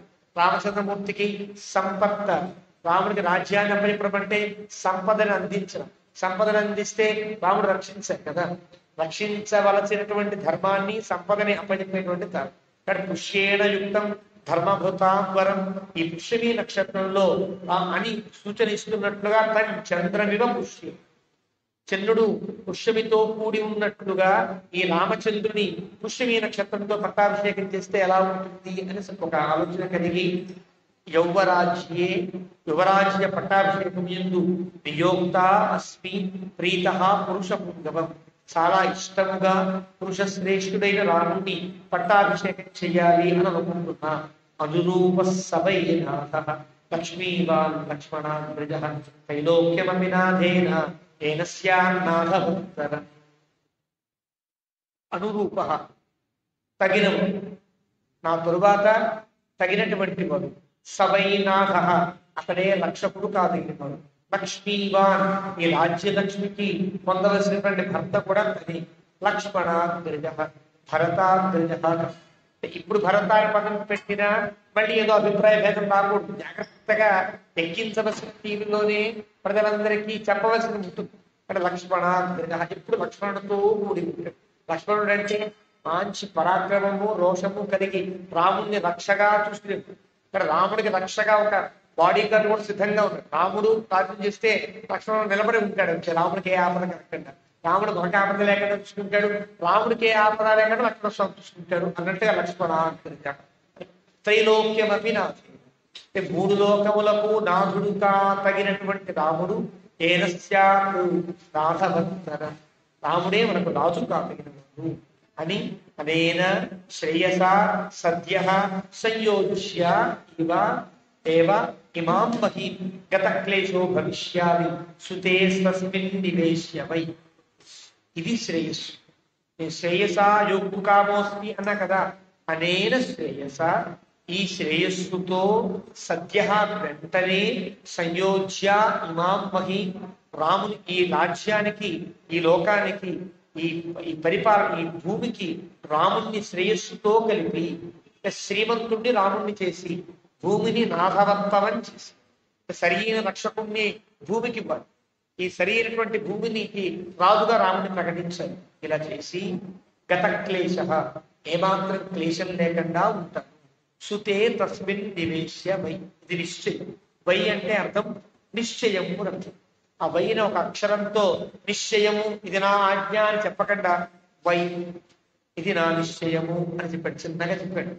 కాబట్టి యదీదం మే అనురూపార్థం మయా సాధు సుమంత్రితం భవంతః మే అనుమన్యంత కథం వా. ఎవ్వరూ వేరే మాట పొసగడానికి మీరు లేకుండా చాలా పకడ్బందీగా చెప్పాడు. ఎవరైనా ఒప్పుకుని తీరవలసిన తీరులో చెప్పాడు. చెప్పి ఎక్కడైనా ఇలా చెప్తాం. అనురూప తగినవాడు కదా, కాబట్టి నా నా ఆలోచనకి తగినట్లుగా మీరు కూడా మయా సాధు సుమంత్రితం, నేను బాగానే ఆలోచించానా లేదా ఏమంటారు? తలకాయ రూపారు సాధు భవంతామే అనుమన్యంతాం అయితే తలకాయ రూపండి అంగీకరించండి అన్నట్లుగా భవంతామే అనుమన్యంతాం అయితే అంగీకరించండి అయ్యా. కథం వా కరవాణ్యహం, ఏం చేయాలో కూడా చెప్పండి. అంగీకరించండి, ఏం చేయాలో చెప్పండి. దేకండి అనుమతించండి అనకుండా ఏం చేయాలో చెప్పండి అంటే బాగుంది. అనుమన్యంతో అయితే అంగీకరించండి, తప్పతో ఒకటయా ఏం చేయాలో చెప్పండి అన్నట్టుగా అడిగాడు. చాలా తమాషాగా రాజధర్మాన్ని పాలిస్తూ అడిగాడు. ఈ మనసులో రాముడే కావాలి, రాముడే కావాలి, రాముడే ఒప్పుకోవాలంతా ఉంది. ప్రజలు ఎలా ఉంటారో తెలియదు, కానీ ప్రజలు ఎలా ఉంటారో అది మాట. భవంతః మే అనుమన్యంత కథం వా. ఏం చేయాలో చెప్పండి అయ్యా. యద్యప్యేష మమ ప్రీతి హితమన్యద్ విచిత్యత, ఇది నా ఇష్టము అని పక్కన పెట్టండి. ఏది హితమో అది ఆలోచించు, ఏది లోకానికి హితమో మీరంతా ఆలోచించదయా. అన్యా మధ్యస్థ చింతాహి వివర్ధాభి అధికోదయ. ఇది మధ్యస్థ చింత. ఇది నిర్ణయమా కాదు, మీకు మధ్యస్థంగా ఒక అభిప్రాయాన్ని చెప్పాను. ఇలా చేస్తే బాగుంటుంది అన్ని ఆలోచించి ఇలా అనుకుంటున్నా నేనంటూ ఒక అభిప్రాయాన్ని, ఒక ప్లాట్ఫామ్ ఇచ్చామంటామే. ఇలా దీన్ని చేయండి, దీని మీద హెచ్చు తక్కువ మీరు చూసుకోండి అంటారే. ఇలా నేను ఇచ్చాను, ఇంకా మీ యొక్క ఇష్టము. వివర్ధ అభ్యధిక, దీనికంటే గొప్పగా ఏదన్నా ఉంటే ఆలోచించండి, దీనికంటే గొప్పగా ఉంటుంది ఉంటే ఆలోచించండి అన్నట్లుగా చెప్పాడు. ఇతి బ్రువంతం అని చెప్తూ ఉంటే ముదితాహ చాలా సంతోషపడ్డారు వాళ్ళంతా కూడా. ప్రత్యనందన్ నృపాహ నృపం. ముందు రాజులు మేల్కొన్నారు, ముందు మాట్లాడే వాడు కదా, తమ తర్వాత వాడు చక్కగా స్పందించారు. ప్రత్యనందన్, అబ్బా ఎంత మంచి నిర్ణయా రాజా, అద్భుతమైన నిర్ణయం చేశావయ్యా అన్నారు. వృష్టివంత ఎలా చెప్పారు, వృష్టివంతం మహామేఘం కర్దంత ఇవ బర్హిణ. మంచి మేఘమును కలిగి వర్షం కురవడానికి సమానమైనటువంటి మేఘం గర్జిస్తున్న మేఘం కనుక వచ్చి గర్జించడానికి ముందు ఎవరు మేఘం, ప్రజలంతా మేఘం అవుతారు, గర్జిస్తారు. దానికంటే ముందు లేళ్లు అరిచినట్టుగా అరిచారు. పురులు తిప్పి లేళ్లు చాలా అరుస్తాయి. లేడీ సారీ నెమలి అరుస్తుంది. నెమలి అరిచిన దానికి చాలా పెద్ద అరుపు అరుస్తుంది. దానికి కేక అని పేరు. సంస్కృతంలో కేక అంటే నెమలి. నెమలి అరిచే అరుపు పెద్దగా ఉంటుంది కాబట్టి వాళ్ళకి కేకలు ఎక్కడా. కేక అంటే అరుపుని కాదు, నెమలికి పేరు. నెమలి అరిచే అరుపు చాలా పెద్ద స్థాయిలో. ఇలా వీరు నెమళ్ళ వలె అరిచారు. ఒక మేఘాన్ని గర్జించడానికి ముందు నెమళ్ళరిచినట్టుగా వీళ్ళు అరిచారు. ఇంకా మేఘంలా ఎవరు మాట్లాడతారంటే ప్రజలంతా మేఘంలా గర్జిస్తారు. ఇది చిన్న ఉపమానంతో కూడినటువంటి ఒక అందం. అది అలా చేసి వృష్టివంతం మహామేఘం నర్దంత ఇవ బరిహిణ స్నిగ్ధ అనునాది సంజజ్ఞే తత్ర హర్ష సమీరిత జనౌహౌ ఉద్ఘుష్ట సన్నాద విమానం కంపయన్నిమా.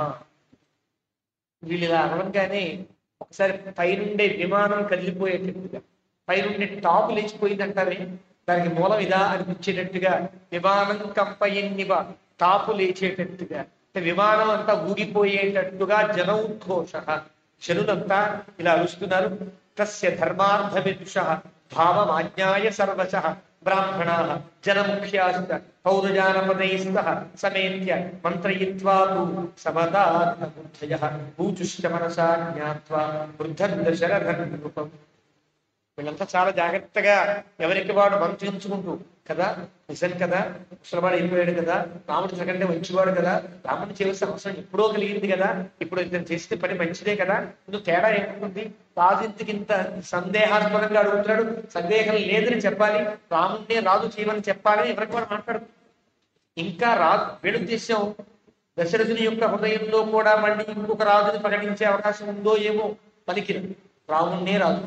ఇలా మంత్రయిత్వా మంత్రాన్ని చేసుకుంటూ ఊచుశ్చ మనసాజ్ఞాత్వ, మానసికంగా ఈయన బుద్ధుడు అయ్యాడు కాబట్టి అనేక వర్ష సాహస్ర వృద్ధస్వమసి పార్థివ, చాలా కాలం పరిపాలించావు దశరథ, పెద్దవాడు అయిపోయావు, నిజమే, నీ యొక్క సంకల్పం కరెక్టే, నిజమే. స రామం యువరాజానం అభిషించస్వ పార్థివం. కాబట్టి రాముణ్ణి యువరాజ పట్టాభిషేకం చేయడం అనేది సమంజసమైన అంశము అని మంత్రయిత్వా, మంత్రణం చేస్తూ పైకి చెబుతూ అనే మాట. ఇచ్ఛామోహి మహాబాహుం రఘువీరం మహాబలం గజేన మహతాయాంతం రామంఛత్రావతారణం. గట్టిగా చెప్పు. ఏది ఈ శ్లోకం, ఈ మాటను చెప్తూ విమానం కంపై. ఇప్పటిదాకా అనుకున్న మాటలన్నీ వాళ్ళు మంత్రయిత్వాకి వస్తాయి. ఈ ఒక్క శ్లోకం ఇచ్ఛామోహి, మేము చాలా సంతోషపడుతున్నాము అని ప్రకటించారు. రాజా దశరథ రాముణ్ణి అల్లా ఇచ్ఛామోహి, చాలా ఆనందిస్తున్నాము. మహాబాహు, గొప్ప బాహువులు కలిగిన వాడు రాముడు. బాహువులంటే బాహువు క్షత్రియుడికి సంకేతం. గొప్ప రాజు కాదగిన వాడు, గొప్ప రక్షకుడు కాదగిన వాడు. చెయ్యి దేనికి సంకేతం? ధర్మ రక్షణకు సంకేతం. బాహురాజన్య కృత వేదం చెప్పు. ఇక్కడ బాహు అనే పదం దేని తెలియజేస్తుంది? రెండింటిని తెలియజేస్తుంది, క్షాత్రాన్ని రక్షణకు తిరిగి వస్తుంది. నాకు గొప్ప రక్షకుడు తానే, గొప్ప రాజు తానే. ఇచ్చామోహి మహాబాహు రఘువీరం. రఘు మహారాజు యొక్క వంశములో ఉండే వాళ్ళందరిలో కూడా శ్రేష్టమైన వీరుడు ఆయన. మహాబలం, గొప్ప బలవంతుడు ఆయన. గజే, అలాంటి రాముడు ఏలుగెక్కి భద్రగజని ఎక్కి వస్తూ ఉంటే పెద్ద ఛత్రం ఉండి, ఛత్రం కింద రాముడు కూర్చుని ఉంటే ఆ ఏనుగు మీద ఉండే రాముణ్ణి చూడాలని ఇచ్చాము అని. అంటే అర్థం పట్టాభిషేకం చేసి యువరాజుగా కాదు, రాజుగా చేసేవని అర్థం. మళ్ళీ నువ్వు ఇంకా ఉండి పక్కన రాజులు పెట్టుకుంటావేమో, పక్కకి సింహాసనం వేస్తావేమో కాదయ్యా. ఆ ఏనుగుని రాజు మాత్రమే ఎక్కదగిన ఆ ఏనుగునెక్కి రాముడు రా. ఏ గొడుగు నువ్వు ఇంత పెద్ద గొడుగు అన్నావే, గొడుగు కింద జీవితం గడిచిపోయిందనే ఆ గొడుగు రాముడి కింద. అంటే అర్థం మహారాజులు చేసేవని అర్థం. గట్టిగా అరిచారు, విమానం కంపయండివ. మహారాజు చేయమంటే అర్థం నీ పరిపాలన, మళ్ళీ నీ పరిపాలన 30వ సగం, రాముడి పరిపాలన 1/2 సగం అవుతుంది. పరిపూర్ణమైన పరిపాలన రాముడికి అప్పచెప్పు అనే ధ్వని కలిగేటట్లుగా గజేన మహతాజంతం భద్రగజమునెక్కి ఈ పాండుర పత్ర ఛత్రం కింద ఉండే రామచంద్రమూర్తిని చూడాలని ఇచ్చాము అని అంటారు. ఈ శ్లోకాన్ని పెద్దలు నిత్యము అనుసంధానం చేస్తారు. రాముడు రాజు కావాలి అనేటువంటి శ్లోకాన్ని ఇది గొప్ప శ్లోకంగా భావిస్తారు. ఇది తద్వచనం శుత్వ. ఒకసారి వీళ్ళంతా రచేటప్పటికీ విన్నాడు.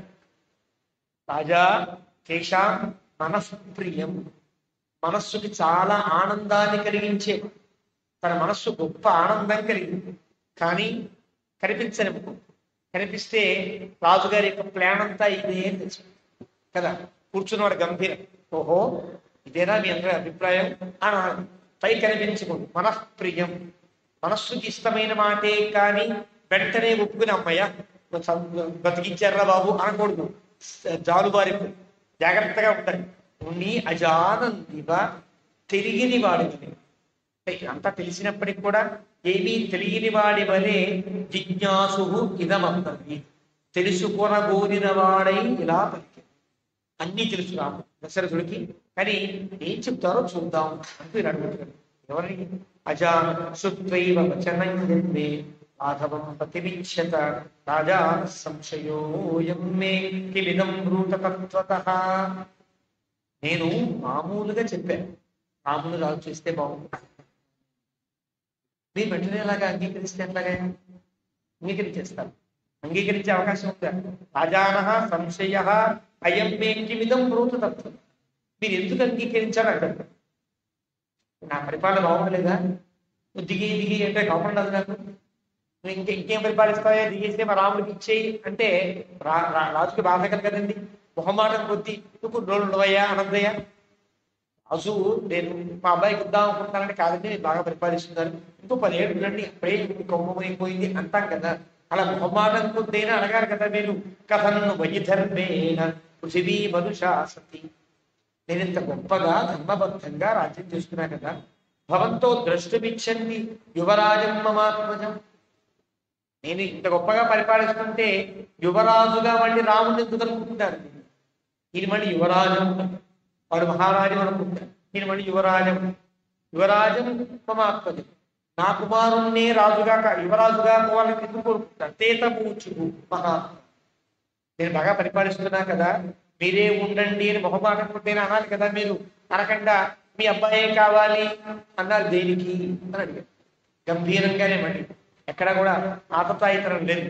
బహవో నృప కళ్యాణ గుణా పుత్రస్య సంతితే గుణా గుణవతో దేవా దేవకల్పస్య ధీమతః ప్రియానానందదాన్ కృష్ణాన్ ప్రవక్ష్యామోద్యతాంశు. బహవో నృప కళ్యాణ గుణాః తే పుత్రస్య సంతి. రాజా, నీకంటే చాలా గొప్ప కళ్యాణ గుణములు రాముని ఎందు ఉన్నాయి, నీ కుమారుడు ఎందు ఉన్నాయి. ప్రియములైన గుణము, అందరికీ ఆనందాన్ని కలిగించే గుణములు, అవన్నీ పరిపూర్ణంగా చెబుతాం విను అంటూ మళ్ళీ అష్టోత్తరం ప్రారంభించారు. మళ్ళీ అష్టోత్తరం మళ్ళీ గుణములే. అంటే వాళ్ళ వైపు నుంచి గుణములు, దశరథుడు తన వైపు నుంచి గుణములు చెప్పాడు. ఇప్పుడు వీళ్ళ వైపు నుంచి గుణములు, ప్రజలు పరిశీలించే గుణములు ఉంటాయి కదా, అవన్నీ వాడు చెప్తారు. దివ్యై గుణై శక్రసమః రామః సత్యపరాక్రమః. రాముడు సత్యపరాక్రముడు. ప్రారంభం మొదటి మాట సత్యపరాక్రముడు రాముడు. ఈ పదాన్ని వాల్మీకి అనేక సందర్భాలు రామ సత్యపరాక్రమ, రామ సత్యపరాక్రమ అంటారు. ఇది ప్రజలందరికీ అభిమతమైనటువంటి ఒక కళ్యాణ గుణం. సత్యమైన పరాక్రమం కలిగిన వాడు. వృధాగా యుద్ధాలు చేయడం కానీ, వృధాగా వ్యక్తిని అపకారం చేయడం కానీ, వృధాగా వ్యక్తుల్ని శత్రువుల్ని జయించడం కానీ సత్యమైన పరాక్రమము కలిగిన వాడు. చేయవలసిన తీరులో ధర్మబద్ధంగా న్యాయానుగుణంగా తగినటువంటి స్థితిలో చేయదగినటువంటి వాడు. సత్యము చేత పరులను ఆక్రమించేవాడు అంటారు. తనకుండే సత్యవాక్శీలత వల్ల, సత్యశీలత వల్ల అందరినీ తన వైపు తిప్పుకునేటట్టు గుణములు కలిగినవాడు. శక్రసమః గుణై శక్రసమః, దేవేంద్రుడితో సమానమైనటువంటి గుణములు కలిగిన వాడు అంటూ మళ్ళీ ఒక గొప్ప గుణముల యొక్క ఒక పరంపర, గుణముల యొక్క సమాహారాన్ని మళ్ళీ చెప్తారు. ఈ గుణములన్నీ కూడా రేపు చెప్పుకుందాం. ఇవాళ ఒక అష్టోత్తరం అయింది కాబట్టి రేపు ఒక అష్టోత్తరంతో మళ్ళీ 502వ మూడవ సంకల్పం ప్రయత్నం చేద్దాం. ఏమేకం పురావృతం ఆఖ్యానం భద్రభరత విశ్వర్థం బలం విష్ణో